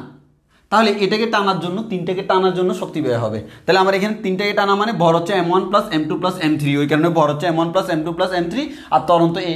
তো এর মান তো আমরা জানি, এটা বসে দিলাম, কাটাকাটি করলে অ্যাপ। তাহলে আমাদের এখান থেকে খুব সুন্দর করে আমাদের T1 T2 T3 বের হয়ে গেল। যদিও আমার এটা বের করার কোনো দরকার নাই, প্রমাণ করে দিলাম। আমার শুধু T1 এবং T2 বের করা জানতে হবে। হ্যাঁ, ইস্পা বলতেছে হ্যাঁ T3 আর অ্যাপ একই, এক্স্যাক্টলি T3 যে কথা অ্যাপও সেম কথা। আর ওই জন্য আমরা এটা আর বের করতেছি না, ওইটা হচ্ছে আমাদের এটার উপর টান। এবার আসো ওই যে ঢাকা ভার্সিটির যে প্রশ্নটা, যেটা নিয়ে আমি খুব ইন্টারমিডিয়েটে প্যারাইছিলাম, সেই প্রশ্নটা তোমাদেরকে আমি দেখাই। এটার সলিউশন তখন কারো কাছে পাইতে অবস্থা খারাপ হয়ে গেছে, কারো কাছে পাই না, এক একজনে একরকম বলে। তা আমি তোমাদেরকে আগে ক্লিয়ার করে দিই। এটা হচ্ছে ঢাকা ইউনিভার্সিটি 2014-15 সালের প্রশ্ন। খুব মানে এই প্রশ্নটা নিয়ে আমি খুব টেনশনে ছিলাম, ওই কারণে হচ্ছে সাল শুদ্ধ মনে আছে। আসো প্রশ্নটা কিরকম ছিল? ঢাকা ভার্সিটির প্রশ্নটা ছিল এরকম, তোমরা বিভিন্ন প্রশ্ন ব্যাংকে গেলে পাবা, ওইখানে এরকম 3টা বস্তু ছিল। তো ঢাকা ভার্সিটিতে বললো প্রশ্নটা এরকম, ওরা বলছে হচ্ছে এই 3টা বস্তু সুতা দ্বারা যুক্ত, প্রথম বস্তুটার উপর F পরিমাণ বল প্রয়োগ করা হয়েছে, এবং তোমাকে প্রশ্নটা এরকম বলা হয়েছে 3টি সমভরের বস্তু, 3টি সমভরের বস্তু। সো যেহেতু 3টি সমভরের বস্তু, তো আমি বলতে পারি ভাই এই বস্তুটার ভর m, এই বস্তুটার ভর m, এই বস্তুটার ভর m। এবার তোমাকে কোয়েশ্চেন করা হয়েছে, এর কোয়েশ্চেন ইজ দ্যাট দ্বিতীয় বস্তুর উপর সুতার টান কত? দ্বিতীয় বস্তুর উপর সুতার টান কত? এটাই তোমাকে কোয়েশ্চেন করা হয়েছে। 2 নাম্বার বস্তু যেটা, তার উপর সুতার টানটা কত? তো আমরা সিম্পলি বলতে পারি এই যে এই টানটাই তোমাকে বের করতে বলছে। আমরা এটাকে ধরে নিলাম টি, যেহেতু একটাই বলছে টি ধরে নিই, এই টিটা আমরা বের করব। তো টিটা বের করতে আগে ত্বরণ বের করা লাগবে না? জি ভাইয়া। তাহলে আমরা বলতে পারি এই পুরো সিস্টেমটাকে আমরা চাইলে এভাবে প্রকাশ করতে পারি, m m m 3টে মিলে হয় 3m, 3m বরের বস্তুকে আমরা f বলে টানতেছি, এভাবে বলা যায়। তাহলে আমরা সিম্পলি এখান থেকে বলতে পারি a ইকুয়াল হচ্ছে কি f/m, f/m মানে হচ্ছে 3m, ঠিক কি না? কারণ আমাদের f পরিমাণ বল প্রয়োগ করতেছি 3m বরের বস্তুর উপর, তাহলে ত্বরণ বের করা হয়ে গেছে। এখন তোমাকে এটা করতে হবে, তাই না? হ্যাঁ, এই টি যদি তুমি বের করতে যাও, টিকে টানলে কয়টা আসে? এই যে দ্বিতীয় বস্তুটাকে টানলে, এটাকে টি বলে টানলে কয়টা আসে ভাই? 2টা। তাহলে তোমাকে কাউন্ট করতে হবে এটা প্লাস এটা, কারণ 2টাই চলে আসবে অটোমেটিক বাধা, যেহেতু এরা সুতো দিয়ে বাধা। তাহলে আমরা বলতে পারবো m প্লাস m মানে হচ্ছে টুয়াইজ m ইন্টু ত্বরণ হচ্ছে a। তাহলে আমরা এখান থেকে বলতে পারি টুয়াইজ m ইন্টু a এর মান কত?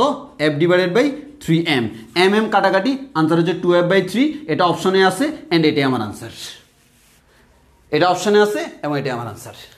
অনেকে লজিক দেয়, এতে লজিকটা কি বলে যে আমার f পরিমাণ বলে টানতেছি, তাহলে আমার 3টার উপর আমাদের f/3 পরিমাণ বল, পাগলে পাইছে। 3টার উপর f/3 পরিমাণ ভুলেও না, এটার উপর হচ্ছে 2f/3 পরিমাণ বল, এভাবে করতে হবে। এটা হচ্ছে পারফেক্ট নিয়ম, পুরা লজিক। বলো আমরা বুঝছি কিনা বলো। এটাই হচ্ছে আমাদের আনসার। খুব সোজা না? পড়াশি যেহেতু এখন সোজা। এটা ক্লিয়ার কিনা বলে, এই প্রশ্ন আনসারটা ক্লিয়ার কিনা? এটা বুঝছি কিনা একটু বলি।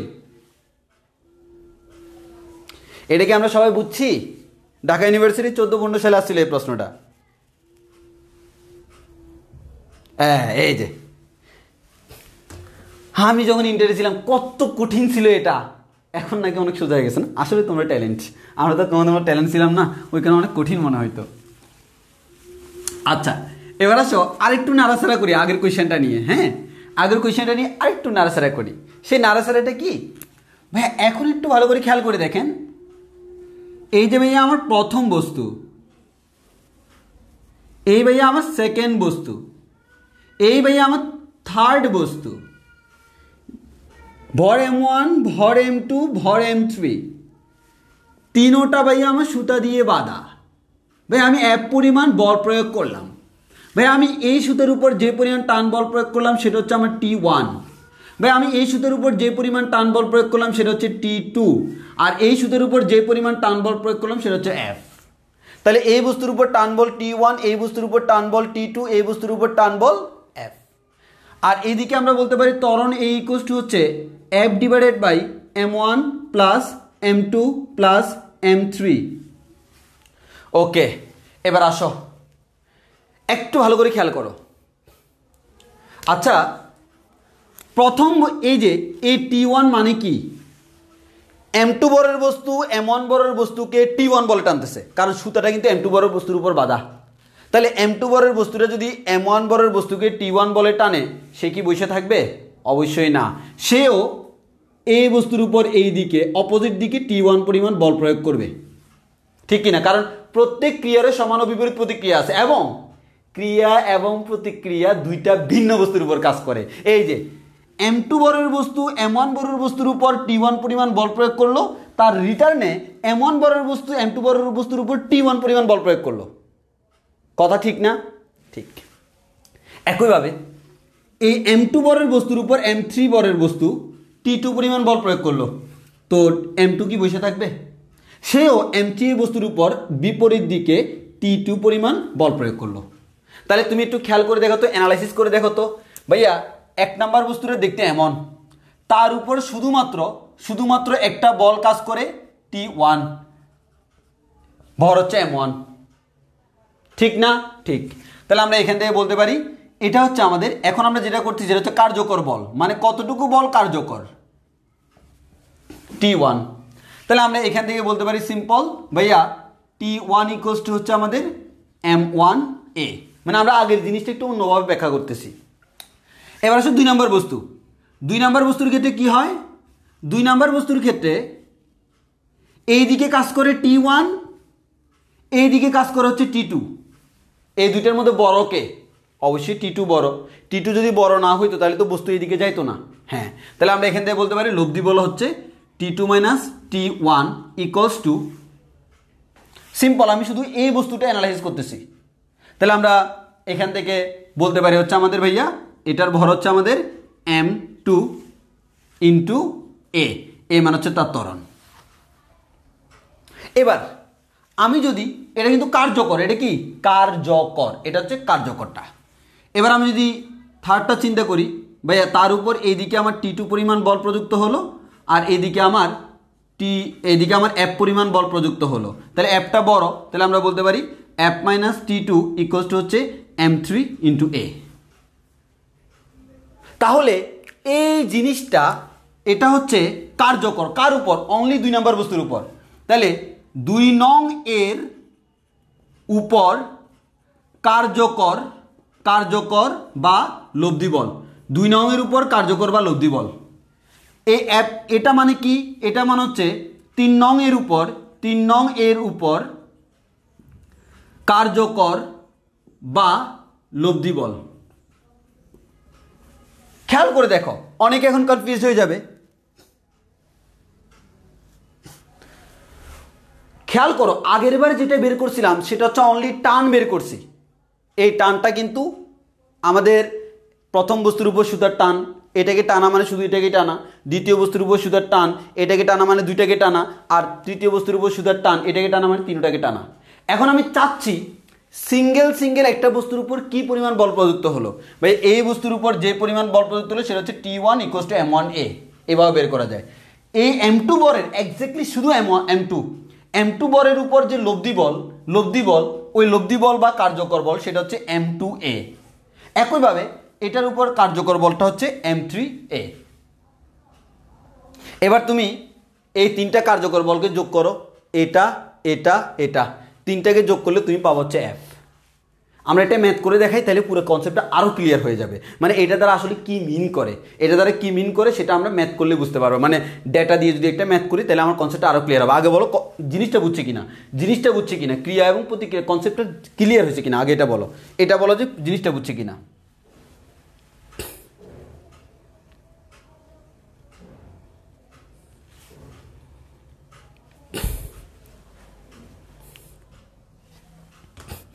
একজনে বলে যে এখানে ধাক্কাধাক্কি করে নাই, কিন্তু ভাই ধাক্কাধাক্কি সবসময় ধাক্কাইতে হবে তা না, এর টানছে তো। এখানে তোমাকে কখনো ধাক্কাধাক্কি বলে নাই, তোমাকে বলছো বল। এখানে মেন কাজ হচ্ছে বল প্রযুক্ত হয়েছে, তো যেখানে বল প্রযুক্ত হয়েছে সেখানে ক্রিয়া প্রতিক্রিয়া আছে। হ্যাঁ,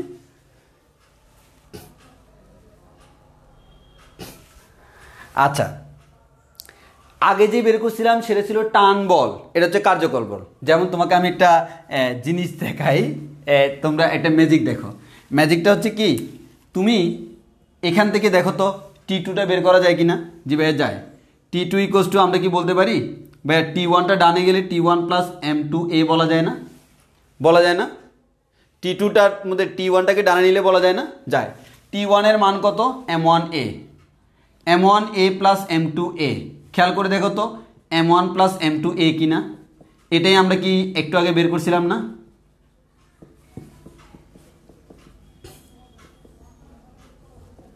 এটাই আমরা একটু আগে বের করছিলাম না? তবে আমাদের এভাবে সেটা বের করার কোনো দরকার নেই, ওইভাবে হচ্ছে সবচেয়ে সোজা। যদি তোমাকে টান বল বের করতে বলে তখন তুমি সেভাবে করবা। আর যদি বলে কার্যকর, তাহলে খেয়াল করো, এটা হচ্ছে M1 বরের বস্তুর উপর টান বল T1 আগের বার বের করছিলাম, M2 বরের বস্তুর উপর টান বল T2 আগের বার বের করছিলাম। এবার হচ্ছে M1 বরের বস্তুর উপর কার্যকর বল, মানে এই বস্তুর উপর লব্ধি বলটা কত, কার্যকর বলটা কত, T1 = M1A। M2 বরের বস্তুর উপর কিন্তু বল একটা প্রয়োগ হয় না, দুইটা প্রয়োগ হয় নিউটনের তৃতীয় সূত্র অনুযায়ী। তাহলে আমাদের এখান থেকে আমাদের কার্যকর বলটা হচ্ছে T2 - T1, যার মান হচ্ছে জাস্ট M2A। এও জানা থাকবে, M2 জানা থাকবে, বের করা যাবে। এখান থেকে সেম M3A ক্যালকুলেশন করলে আনসার শেষ।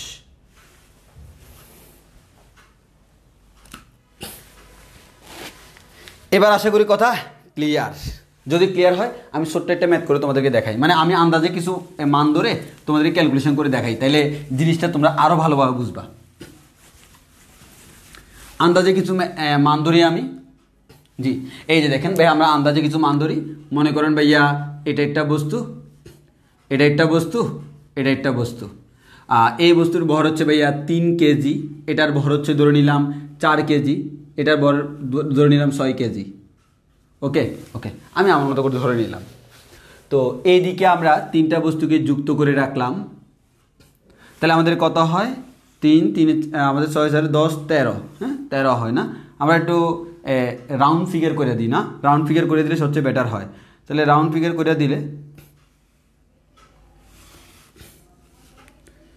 3 কেজি, 3 4 7, 3 4 7 না, 3 এখানে আমাদের দিই 2 কেজি দিই, 3 2 5, 5 5 10 হয়ে গেছে তো? হ্যাঁ ভালো হয়েছে। তাহলে আমাদের 3 2 5, 5 5 10, হ্যাঁ। তাহলে M1 + M2 + M3, তাহলে আমরা এখান থেকে বলতে পারি টোটাল বল M = ভর M = কত হয়, 3 + 2 + 5 সমান হচ্ছে 10 কেজি। ওকে, তো আমি এখানে যে বলটা প্রয়োগ করলাম F = ধরে নিলাম হচ্ছে 20 নিউটন। কত ধরে নিলাম? 20 নিউটন। তাহলে ত্বরণ A = আমরা বলতে পারি F/m। F এর মান হচ্ছে 20 নিউটন, আর এখানে হচ্ছে আমাদের 10 কেজি। তাহলে আমরা ত্বরণ বলতে পারি 2 মিটার/সেকেন্ড²। এটা হচ্ছে সিস্টেমের ত্বরণ। ওকে, এটা হচ্ছে সিস্টেমের ত্বরণ। এবার হচ্ছে আমাদের টান বের করব। এই বস্তুর উপর সুতার টান বল T1, এই বস্তুর উপর সুতার টান বল T2, T1 এবং T2 বের করব।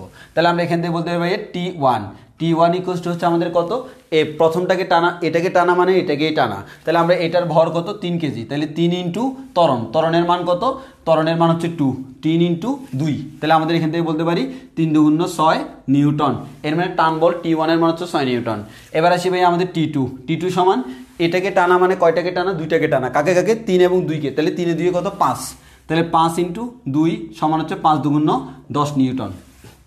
ওকে ওকে, এটা হচ্ছে আমার দুইটা সুদের উপর টান বল। এবার আমাকে বললো প্রত্যেকটার উপর কার্যকর বল। তাহলে প্রথমটার উপর কার্যকর কত, প্রথমটার উপর কার্যকর T1 সমান ছিল হচ্ছে আমার M1A। তাহলে আমরা এখান থেকে বলতে পারি কি, M1 মান হচ্ছে 3 কেজি ইন্টু ত্বরণ হচ্ছে 2, এর মানে 3 × 2 = 6 নিউটন। এই 6 নিউটন হচ্ছে প্রথমটার উপর কার্যকর। এবার হচ্ছে আমাদের দ্বিতীয়টার উপর কার্যকর। তো কার্যকর বের করতে গেলে এখানে প্রতিক্রিয়া বল লাগবে, এখানে প্রতিক্রিয়া বল লাগবে। তাহলে T1 এর কারণে এখানে একটা প্রতিক্রিয়া বল T1 আসলো, এটার কারণে এখানে একটা প্রতিক্রিয়া বল T2 আসলো। তাহলে 2 নাম্বার বস্তুর উপর দুইটা বল কাজ করে, এইদিকে T2, এইদিকে T1। তাহলে আমরা এখান থেকে বলতে পারি T2 - T1 = আমরা বলতে পারি হচ্ছে আমাদের কি, আমাদের এবার হচ্ছে আমাদের দ্বিতীয় বস্তু মানে হচ্ছে আমার M2 × A। তাহলে আমরা এখান থেকে বলতে পারি M2 এর মান কত, M2 এর মান হচ্ছে এই যে 2 নাম্বার বস্তুর 2 × ত্বরণ 2, তাহলে 2 × 2 = 4 নিউটন। ওকে, এবার হচ্ছে আমার লাস্টটা, এটার উপর কার্যকর বল কত ভাই, F - T2। এটার মান কত, এটার মান হচ্ছে M3 × A। তাহলে M3 এর মান কত, 5 × A, এর মান কত, এর মান হচ্ছে 2, 5 × 2 = 10 নিউটন। এবার একটু খেয়াল করে দেখো তো, এই তিনটাকে যোগ করলে কত হয়, 6 4 10, 10 10 20 নিউটন। এর মানে তুমি যে 20 নিউটন বল দিছ, এই 20 নিউটন বল কিভাবে ডিস্ট্রিবিউট হয়েছে দেখো। এই যে প্রথম বস্তুর মধ্যে কাজে লাগছে হচ্ছে 6 নিউটন, দ্বিতীয় বস্তুর মধ্যে এটা কাজে লাগছে হচ্ছে 4 নিউটন, তৃতীয় বস্তুর মধ্যে এটা কাজে লাগছে হচ্ছে আমাদের 10 নিউটন। কথাটা ক্লিয়ার কিনা দেখো। তাহলে আমি এবার জিনিসটা বুঝাই ভাইয়া, জিনিসটা হচ্ছে এমন, ভালো করে বুঝো। আমি 20 নিউটন বলে টানতেছি, এই 20 নিউটন বল কোথায় কি পরিমাণ খরচ হয়েছে, প্রথম বস্তুর মধ্যে খরচ হয়েছে 6 নিউটন, দ্বিতীয় বস্তুর মধ্যে খরচ হয়েছে 4 নিউটন, তৃতীয় বস্তুর মধ্যে খরচ হয়েছে 10 নিউটন, এমন না যে তৃতীয় বস্তুর মধ্যে 20 নিউটন খরচ হয়েছে, না, দিছে 20 নিউটন, এর থেকে বেশি খরচ কেমনে হবে? তাহলে 20 নিউটনের মধ্যে 6 নিউটন খরচ হয়েছে এটার জন্য, 4 নিউটন খরচ হয়েছে এটার জন্য, 10 নিউটন খরচ হয়েছে এটার জন্য। এবার আসে টান, সুতার টান। সুতার টান, এটার উপর সুতার টান হচ্ছে 6 নিউটন, এটার উপর সুতার টান হচ্ছে 10 নিউটন, এটার উপর সুতার টান হচ্ছে 20 নিউটন। তাহলে টান আর কার্যকর সেম না। টান মানে হচ্ছে ওই জায়গায় সুতার টান কত, আর কার্যকর মানে হচ্ছে এক্স্যাক্টলি ওইটার জন্য। তাহলে যেমন টান, এই টানের জন্য কিন্তু শুধু এটাই, এই টানের জন্য কিন্তু দুইটাই কার্যকর, এই টানের জন্য কিন্তু তিনটেই কার্যকর। সো টান মানে হচ্ছে ওইটাকে টানার জন্য কি পরিমাণ বল লাগতেছে, আর সেটা হচ্ছে এভাবে বের করলাম। আর যখন বলবে কার্যকর, কোনটার মধ্যে কি পরিমাণ খরচ হয়েছে, যেমন তোমাকে অনেক সময় বলতে পারে অ্যাপটাকে কোনটার মধ্যে কি পরিমাণ খরচ হয়েছে সেটাই বের করো। তাহলে এফ এর মধ্যে 6 নিউটন এটার মধ্যে কার্যকর, 4 নিউটন এটার মধ্যে কার্যকর, 10 নিউটন এটার মধ্যে কার্যকর, হিসেব করে দেখো 20 নিউটন। এই 20 নিউটনটা এভাবে ডিস্ট্রিবিউট হয়েছে। কথাটা বুঝছি কিনা এবার বলো, এবার বলো কথা ক্লিয়ার কিনা।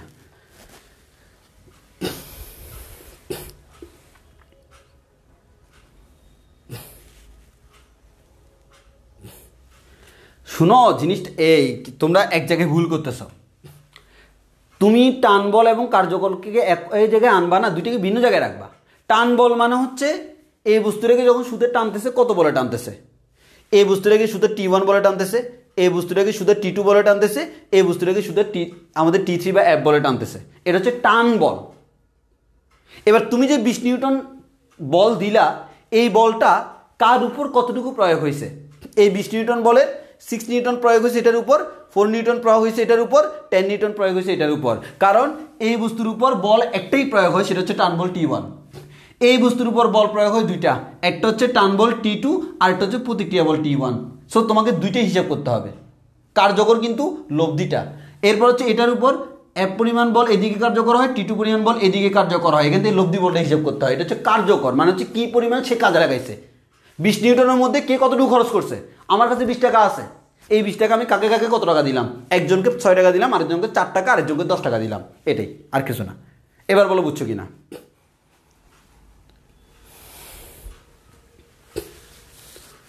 এবার বলো কথা ক্লিয়ার কিনা।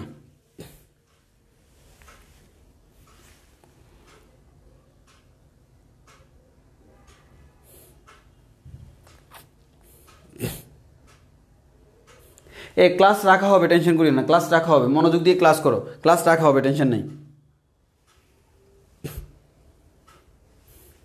বুঝছি কিনা বলো, বুঝছি কিনা ওইটা বলো, বুঝছি কিনা বলো।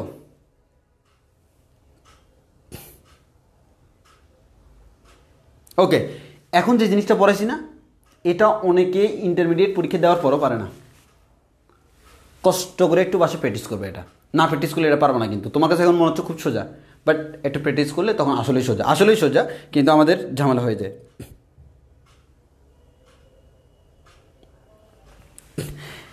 বিবি মরিয়ম প্রশ্ন করলো, প্রথম বস্তুর উপর কি প্রতিক্রিয়া বল থাকবে না? কার প্রতিক্রিয়া থাকবে? কার প্রতিক্রিয়া থাকবে আমাকে বলো, কার প্রতিক্রিয়া থাকবে? প্রথম বস্তুকে টানতেছে হচ্ছে দ্বিতীয় বস্তু, তো দ্বিতীয় বস্তু যখন প্রথম বস্তুকে এদিকে টানে, তখন প্রথম বস্তু দ্বিতীয় বস্তুকে এদিকে টানে। ওই কারণে প্রথম বস্তুর উপর ক্রিয়া বল, দ্বিতীয় বস্তুর উপর প্রতিক্রিয়া বল প্রথম বস্তুর জন্য। কিন্তু এদিক থেকে যদি একে আর অন্য কেউ একজনে যদি অন্য কাউকে টানতো, তখন ওর উপর একটা প্রতিক্রিয়া থাকতো। তো এখন তো এদিকে তো কেউ নাই, খালি খালি মাঠে গোল দিচ্ছে। সো খালি মাঠে কোনো প্রতিক্রিয়া নাই, খালি মাঠে কোনো প্রতিক্রিয়া নাই। তাহলে আমাদের এই T1টা সৃষ্টি হয়েছে এই বস্তুটাকে টানার কারণে, আবার এই T2টা এই প্রতিক্রিয়াটা সৃষ্টি হয়েছে এটাকে টানার কারণে। যখন প্রথম বস্তুকে দ্বিতীয় বস্তু টানে, দ্বিতীয় বস্তু প্রথম বস্তুকে টানে। এই যে দ্বিতীয় বস্তু যখন তৃতীয় বস্তু যখন দ্বিতীয় বস্তুকে টানে, দ্বিতীয় বস্তু তৃতীয় বস্তুকে টানে। ক্রিয়া এবং প্রতিক্রিয়া পরস্পর সমান এবং বিপরীতমুখী এবং দুটি ভিন্ন বস্তুর উপর কাজ করে। কথাটা ক্লিয়ার কিনা?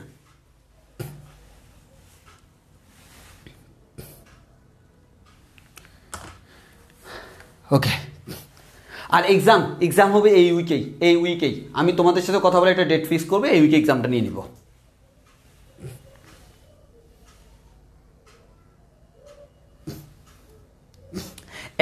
এই যে একজনে বলতেছে, ভাইয়া F - T2 - T1 হবে না? কথা ক্লিয়ার করে দিই। এই যে আমার একটা বস্তু আছে, এই বস্তুর উপর মনে করো এইদিকে এক পরিমাণ বল প্রযুক্ত হচ্ছে, এইদিকে T1 বল, আবার এইদিকে T2 বল, তখন এটা হবে। কিন্তু আমার এখানে তো এই বস্তুটার উপর শুধুমাত্র F এবং শুধুমাত্র T2, এই T1টা কিন্তু ওর উপর না। T1 যদি ওর উপর হইতো তখন আমি হিসাব করতাম। তুমি স্পেসিফিক একটা বস্তুর জন্য হিসাব করতেছ, হ্যাঁ, আমার এই যে যদি এরকম হইতো তখন হিসাব করতাম। বাট এই T1 যেটা, T1টা তো দ্বিতীয় বস্তুর উপর, ওই কারণে দ্বিতীয় বস্তু ক্যালকুলেশনের সময় এটাকে হিসাব করা হয়েছে। এক কথায় আমাকে যখন, আমার জন্য যখন কাউন্ট করবা, আমার উপর কতগুলো বল আছে, আমার উপর একটা বল F এদিকে, একটা বল T2 এদিকে, ওই কারণে এই দুইটা বল, এই দুইটার মধ্যে বড়টা মাইনাস ছোটটা, কারণ দুইটা বিপরীত দিকে। এবার আমি যখন এখানে, তখন আমার এইদিকে কাজ করতেছে T2, এদিকে কাজ করতেছে হচ্ছে আমার T1, তখন আমার উপর অনলি এই দুইটা। আমি যখন এখানে, আমার অনলি এদিকে T1 কাজ করতেছে। সো তোমার কোনো টেনশন নাই, তুমি যে বস্তুটি স্পেসিফিক কাউন্ট করতেছো তার উপর কোন কোন বল কাজ করে সেই জিনিসটা তুমি চিন্তা করো। বলো এবার ক্লিয়ার হয়েছে কিনা, এবার ক্লিয়ার হয়েছে কিনা বলো।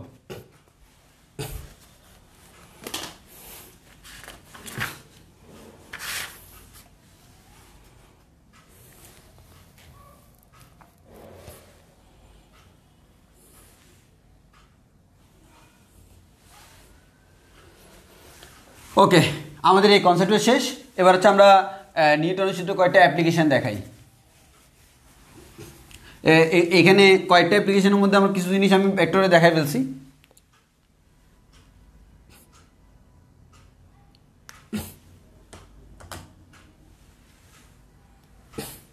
ওকে, আচ্ছা, এখানে হচ্ছে প্রথম হচ্ছে তুমি মানে বইতে পাবা, একটা হচ্ছে তোমার মানে নিউটনের সূত্র অ্যাপ্লিকেশন, একটা হচ্ছে ভূমির উপর দাঁড়িয়ে থাকা, ভূমির উপর দাঁড়িয়ে থাকা, ভূমির উপর দাঁড়িয়ে থাকা।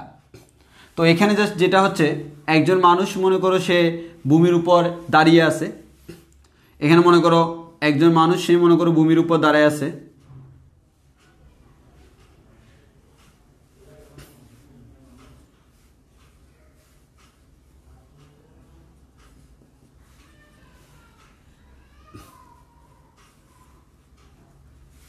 একজন মানুষ মনে করো ভূমির উপর দাঁড়ায় আছে।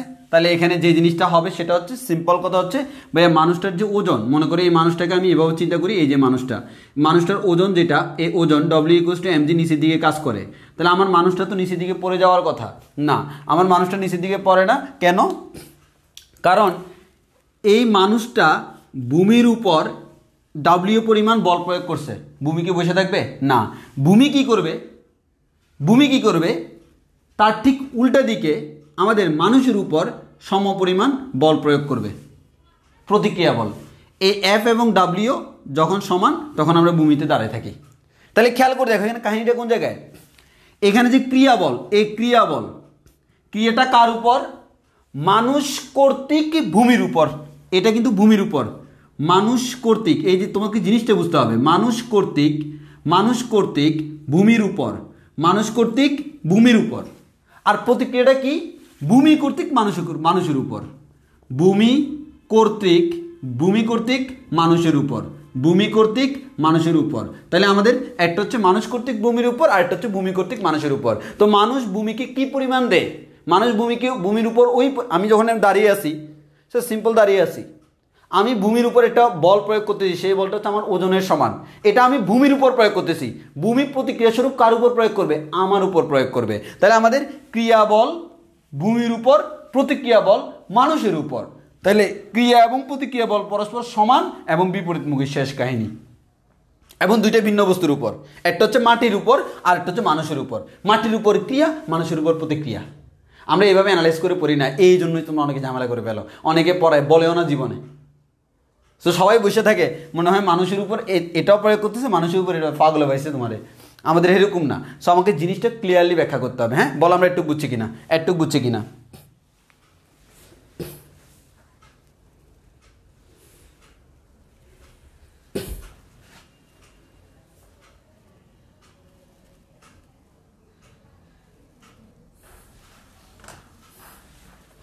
ওকে, এবার হচ্ছে আমাদের এটা তো দাঁড়িয়ে থাকা, এটা দাঁড়িয়ে থাকে, সিম্পল জিনিস। এবার হচ্ছে হাঁটা, এটা তো গেল দাঁড়িয়ে থাকা, এবার হচ্ছে হাঁটা। তো হাঁটার ক্ষেত্রে কি হয়, হাঁটার কনসেপ্টে কিন্তু আমি তোমাদেরকে অলরেডি গতিবিদ্যার মধ্যে পড়াইছি, ভেক্টরের মধ্যে পড়াইছি। মানুষ যখন হাঁটে, মানুষ যখন হাঁটে তখন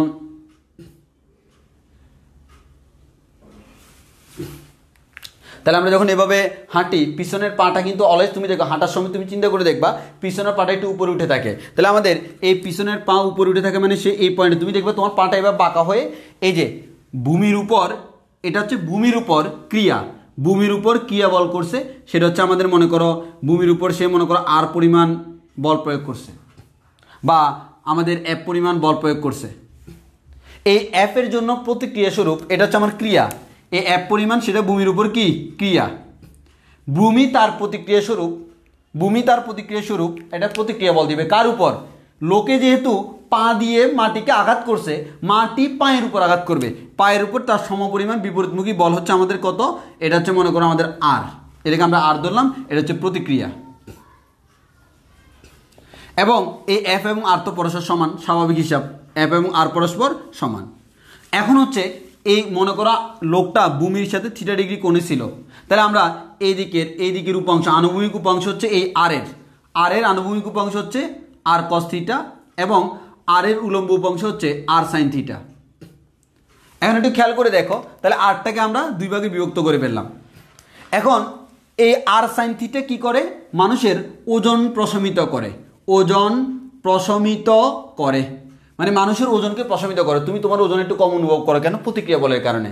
কারণ ভূমি যে পরিমাণ প্রতিক্রিয়া বল তুমি হাঁটার সময় দিচ্ছ, এটা কিন্তু দেখো হাঁটার সময় তুমি যে পরিমাণ প্রতিক্রিয়া বল দিচ্ছ তার একটা উপাংশ কোন দিকে কাজ করে, উলম্ব দিকে যেটা কাজ করে সেটা আমার ওজন প্রশমিত করে। কারণ আর বাকি যেটা আর কস থিটা, এই আর কস থিটার কারণে মানুষ সামনের দিকে যায়। এটা হচ্ছে আমাদের হাঁটার কনসেপ্ট, এটা আমরা ভেক্টরে বলছিলাম, ওই কারণে এখানে আমরা খুব বেশি ব্যাখ্যা করতেছি না। বিবি মরিয়ম প্রশ্ন করলো, ভাইয়া যদি এফ ইকুয়াল টু আর না হইতো কি হইতো, এফ ইকুয়াল টু আর না হইতো কি হইতো না, এফ ইকুয়াল টু আর সমান হয়। এবার আসো, কখন হয় না, তোমার যদি পুকুরে আমি এভাবে দাঁড় করাইয়া দিই, তোমার কি মনে হয় মাটিতে যেরকম সোজা দাঁড়ায় আসো, পুকুরে এভাবে দাঁড় করাই দিলে তুমি দাঁড়ায় থাকতে পারবা না? কেন? নিচে দিয়ে পড়ে যাবে, কারণ মাটি তোমাকে প্রতিক্রিয়া বল, তোমার ওজন যা ওই ওজনের সমপরিমাণ প্রতিক্রিয়া বল দেওয়ার মতো ক্ষমতা মাটি রাখে, বাট পানি রাখে না। এবার আসো, কাদা, অনেক কাদা, নরম নরম কাদা, এক গাদা কাদার উপর পা দিলে তোমার কি মনে হয় মাটির উপর পা দিলে দাঁড়ায় আসো, কাদার উপর পা দিলে আস্তে আস্তে তুমি নিচের দিকে নেমে যাও না? ততক্ষণ পর্যন্ত তুমি নিচের দিকে নামো যতক্ষণ পর্যন্ত না শক্ত মাটি লাগ পায়। এর মানে যতক্ষণ পর্যন্ত না তোমাকে তোমার ওজনের সমপরিমাণ বিপরীত দিকে বল দিতে পারতেছে না মাটি, ততক্ষণ পর্যন্ত তুমি নিচের দিকে যাইতে থাকবা। যেমন কাদামাটির উপর দাঁড়ায় আসো, নিচের দিকে যাচ্ছ, টেনশন নাই, এক সময় তুমি থেমে গেছো। কেন? ওই সময় দেখবে তোমার পায়ের নিচে একটু শক্ত মাটি। কেন? ওই শক্ত মাটি তোমাকে প্রতিক্রিয়া বল দিতে সক্ষম তোমার ওজনের সমপরিমাণ। যতক্ষণ পর্যন্ত সক্ষম না ততক্ষণ পর্যন্ত নিচে নামতে থাকবে, এটাই স্বাভাবিক হিসাব। কথা ক্লিয়ার নাকি ভেজাল আছে?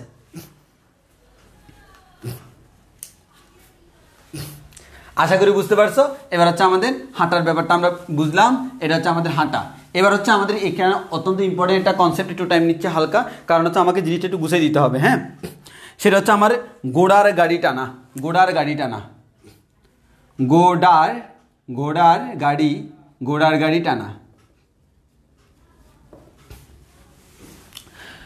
তো আমরা আসো একটা ঘোড়া আঁকি। এখন ঘোড়া যে কেমনে আঁকবো আমি সেই চিন্তায় আছি। আমি বইয়ের সাথে তাল মিলিয়ে একটু আঁকার চেষ্টা করি, পারি কিনা। হ্যাঁ, পারি কিনা আমি জানি না, তোমরা আমাকে একটু টাইম দাও, একটু সুন্দর করে একটা ঘোড়া আঁকি। হ্যাঁ, একটা ঘোড়া আঁকি, তোমরা দেখো কীভাবে ঘোড়া আঁকতে হয়। So you need to study how to draw a ঘোড়া বা হর্স।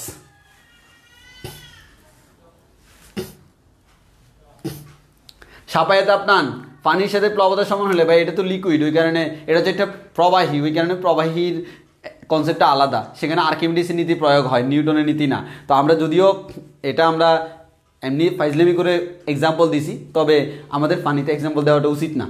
এটা হচ্ছে আমাদের শক্ত পজিশনে এক্সাম্পলটা দেওয়া উচিত।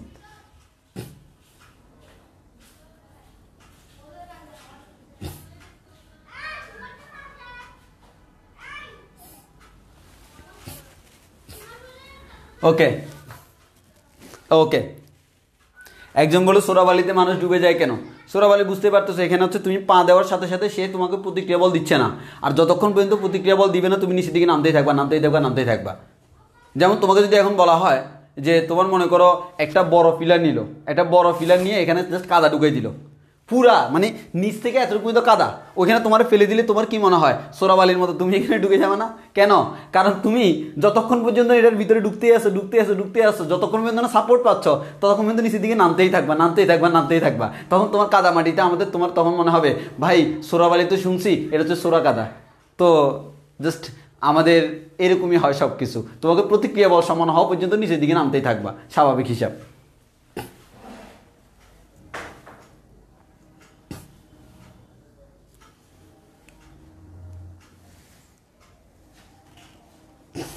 আচ্ছা এবার আসি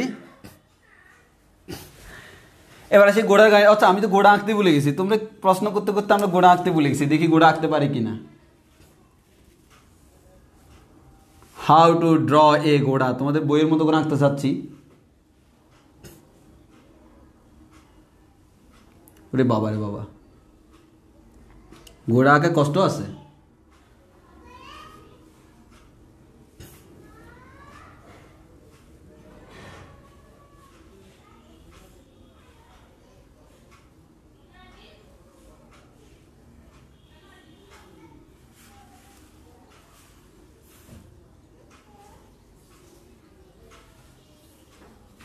আমার তো আজকে দিন যাবে গা এই ঘোড়া আঁকতে, কি হয় আল্লাহ জানে, যে কোনো একটা হইলে হইল। আই ডোন্ট নো কি হবে।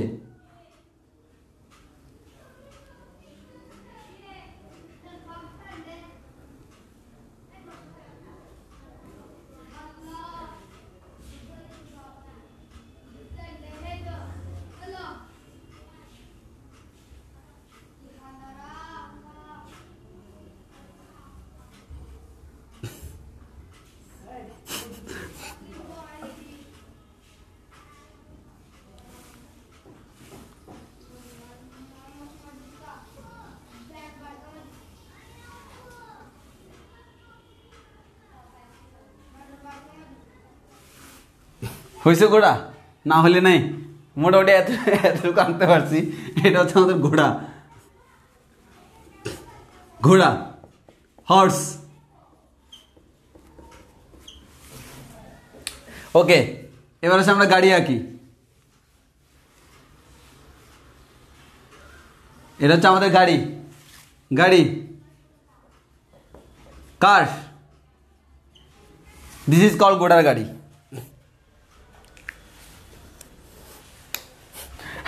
আচ্ছা দেখো ঘোড়াটা যদিও ভাল্লুকের মতো হয়ে গেছে, কিছু করার নাই, ধরে নাও দিস ইজ এ ঘোড়া। তাহলে এবার আসি আমরা সামনের দিকে যাই। তো টাইম নিয়ে আঁকলে আর একটু সুন্দর করে আঁকতে পারতাম, তো আমাদের টাইম নিয়ে আঁকার দরকার নেই। তো আমরা একটু খেয়াল করে দেখি, ঘোড়ার গাড়ির মধ্যে, গাড়ি এবং ঘোড়ার মধ্যে একটা সংযোগ দেওয়া হয়, রশি দিয়ে হোক বা বাঁশ দিয়ে হোক, যে কোনো ভাবে সংযোগ রাখা হয়। হ্যাঁ ওকে, তো সংযোগ রাখা হলে ঘোড়া যখন গাড়িকে টান দেয়, আমাদের ঘোড়া যখন গাড়িকে টি বলে টানে, তাহলে গাড়িও কিন্তু ঘোড়াকে টি বলে প্রতিক্রিয়া দেয়। তাহলে এই টি পরিমাণ বল কাজ করছে গাড়ির উপর ঘোড়ার কারণে, আর এই টি পরিমাণ বল কাজ করছে ঘোড়ার উপর গাড়ির কারণে। তাহলে ক্রিয়া এবং প্রতিক্রিয়া বল সেম হওয়ার কারণে সামনের দিকে যাওয়ার কথা না। তাহলে এখানে স্টপ। এবার আসো, তাহলে ঘোড়া যে সামনের দিকে যায় সে কোন কারণে যায়? এটা হচ্ছে আমাদের কার, এটাই হচ্ছে আমাদের হর্স। এই যে আমাদের হর্স বা ঘোড়াটা, এটা সামনের দিকে যে যায় সে কার কারণে যায় একটু খেয়াল করো। এই ঘোড়া যাওয়ার সময় সেও কিন্তু মানুষের মতো ভূমির উপর একটা, এই যে পাটা দিয়ে কিন্তু ভূমির উপর প্রতিক্রিয়া বল ক্রিয়েট করতেছে। তাহলে ভূমির উপর এটা ক্রিয়া দিচ্ছে, সে ভূমির উপর যখন একটা ক্রিয়া বল মনে করো অ্যাপ দিল, এই ক্রিয়া বল অ্যাপের প্রতিক্রিয়া স্বরূপ ঘোড়ার উপর ভূমি একটা প্রতিক্রিয়া বল দিয়ে মনে করো আর প্রতিক্রিয়া বল দিচ্ছে, মনে করো কি আর। এই আর, তো আর এর যে আনুভূমিক উপাংশ, এই আর এর যে আনুভূমিক উপাংশ, যেমন মনে করো এই কোণটা যদি থিটা হয়, তাহলে আনুভূমিক উপাংশ যেটা, আনুভূমিক উপাংশ হচ্ছে আমাদের আর কস থিটা, এবং উলম্ব উপাংশটা হচ্ছে আর সাইন থিটা। এটা কি করে? ঘোড়ার ওজন প্রশমিত করে। গোড়ার ওজন প্রশমিত করে, মানে গোড়ার কাছে ওজনটা একটু কম অনুভব হয়।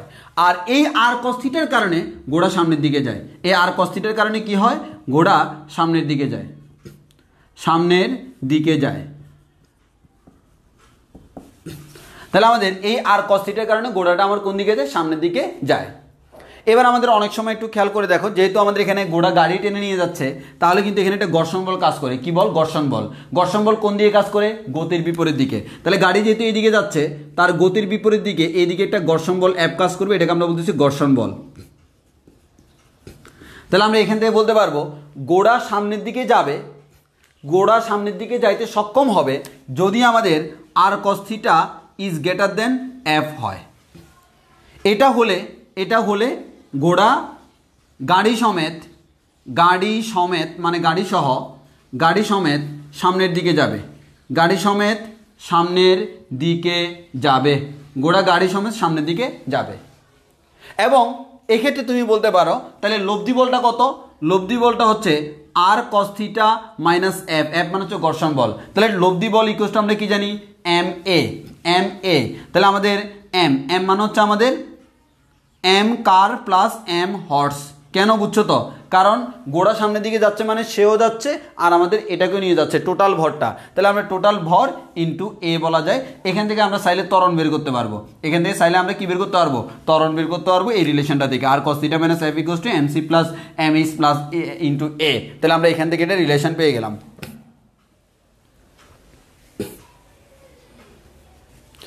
বলো আমরা একটু বুঝছি কিনা। এটা হচ্ছে ঘোড়ার কনসেপ্ট, যে আমাদের ঘোড়া গাড়ির উপর যে এখানে ক্রিয়া প্রতিক্রিয়া সমান হওয়ার কারণে সামনের দিকে যাওয়ার কথা না, কিন্তু পা দিয়ে যে আমাদের ক্রিয়া বল দেয়, সেই ক্রিয়ার কারণে একটা প্রতিক্রিয়া বল সৃষ্টি হয়। সেই প্রতিক্রিয়া বলের একটা অংশ তার ওজনকে প্রশমিত করে, বাকি অংশটা তাকে সামনের দিকে নিয়ে যায়। তো সামনের দিকে নিয়ে যায় কে, আর কস থিটা। এখন আমার এখানে যেহেতু গাড়ি নিয়ে যাচ্ছে, তাহলে গাড়ির সাথে গাড়ির চাকার সাথে রাস্তার একটা ঘর্ষণ বল আছে, যদিও ঘর্ষণ বল একটু কম।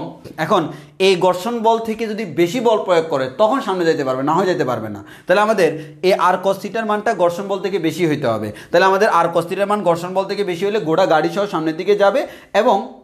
এবং আমাদের এখানে লব্ধি বলটা হচ্ছে R cos theta minus F. তাহলে আমরা বলতে পারি R cos theta minus F equals to হচ্ছে টোটাল ভর ইন্টু এ, কারণ আমরা জানি এফ ইকুয়ালস টু এম এ।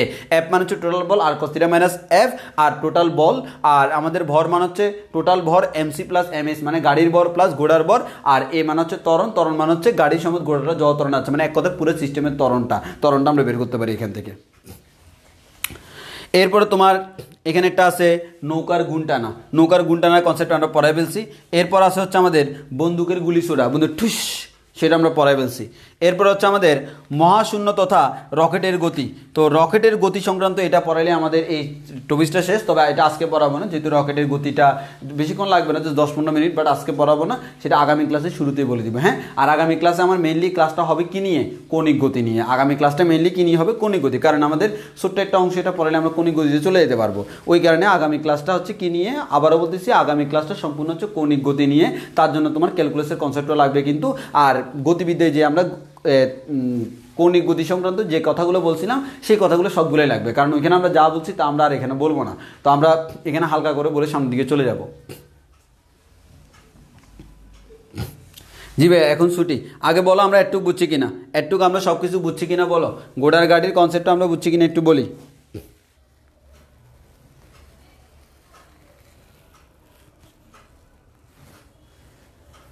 কনসেপ্টটা বুঝছি কিনা বলি প্লিজ।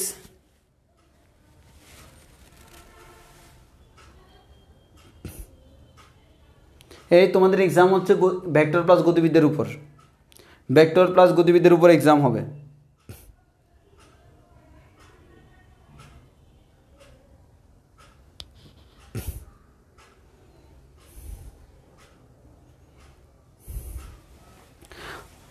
ওকে, তাহলে আজকে এতটুকু পর্যন্ত, এতটুকু কনসেপ্ট তোমরা একটু খুব সুন্দরভাবে ক্লিয়ার করে ফেলিও। হ্যাঁ, আজকে আমরা প্রথম দিকে যে টার্মগুলো যুক্ত বস্তুগুলো পড়াইছি, মোস্ট ইম্পর্টেন্ট কিন্তু। হ্যাঁ, এটা নিয়ে অনেকে ঝামেলা পড়ে।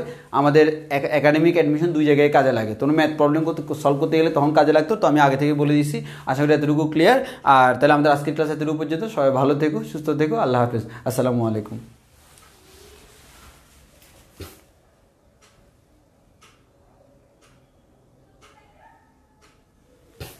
একজন প্রশ্ন করলো, ভাইয়া কাদা কি প্রতিক্রিয়া বল দিতে পারে না? দেখো প্রত্যেকটা বস্তুর প্রতিক্রিয়া বল দেওয়ার একটা সীমাবদ্ধতা আছে। তো আমাদের কাদা তো নরম, এই নরম হওয়ার কারণে সে আমাদের কম প্রতিক্রিয়া বল দেয়। যেমন এক কথায় তুমি যদি কাদার উপর যদি এই ছোট কলমটা রাখো, তখন কিন্তু আমাদের একটা মানুষ দাঁড়ালে যে পরিমাণ নিচে নামে, কলমটা দিলে কিন্তু ধরতে গেলে নিচে নামেই না। কেন? কারণ এই কলমের ওজন কম, এই কলমের ওজন যা সেটা সে ইজিলি প্রতিহত করতে পারে, ওই পরিমাণ প্রতিক্রিয়া বল সে দিতে পারে। কিন্তু একটা মানুষ যে পরিমাণ ক্রিয়া বল দেয় ওই পরিমাণ সে দিতে পারে না। যেমন তুমি একটা ছোটো বাচ্চাকে দাঁড় করাও, একটা ইয়া মোটা মানুষকে দাঁড় করাও, দেখবে ইয়া মোটা মানুষটা বেশি নিচে গেছে আর ছোটো মানুষটা কম নিচে গেছে। কেন? কারণ ছোটো মানুষের ওজন কম, তার জন্য প্রতিক্রিয়াও কম দিতে হয়, কিন্তু বড় মানুষের জন্য প্রতিক্রিয়া বল বেশি দিতে হয়। যখনই সে প্রতিক্রিয়া বল দিতে সক্ষম তখনই বস্তুটা থেমে যাবে। ওকে, তাহলে এতটুকু পর্যন্ত। আল্লাহ হাফিজ।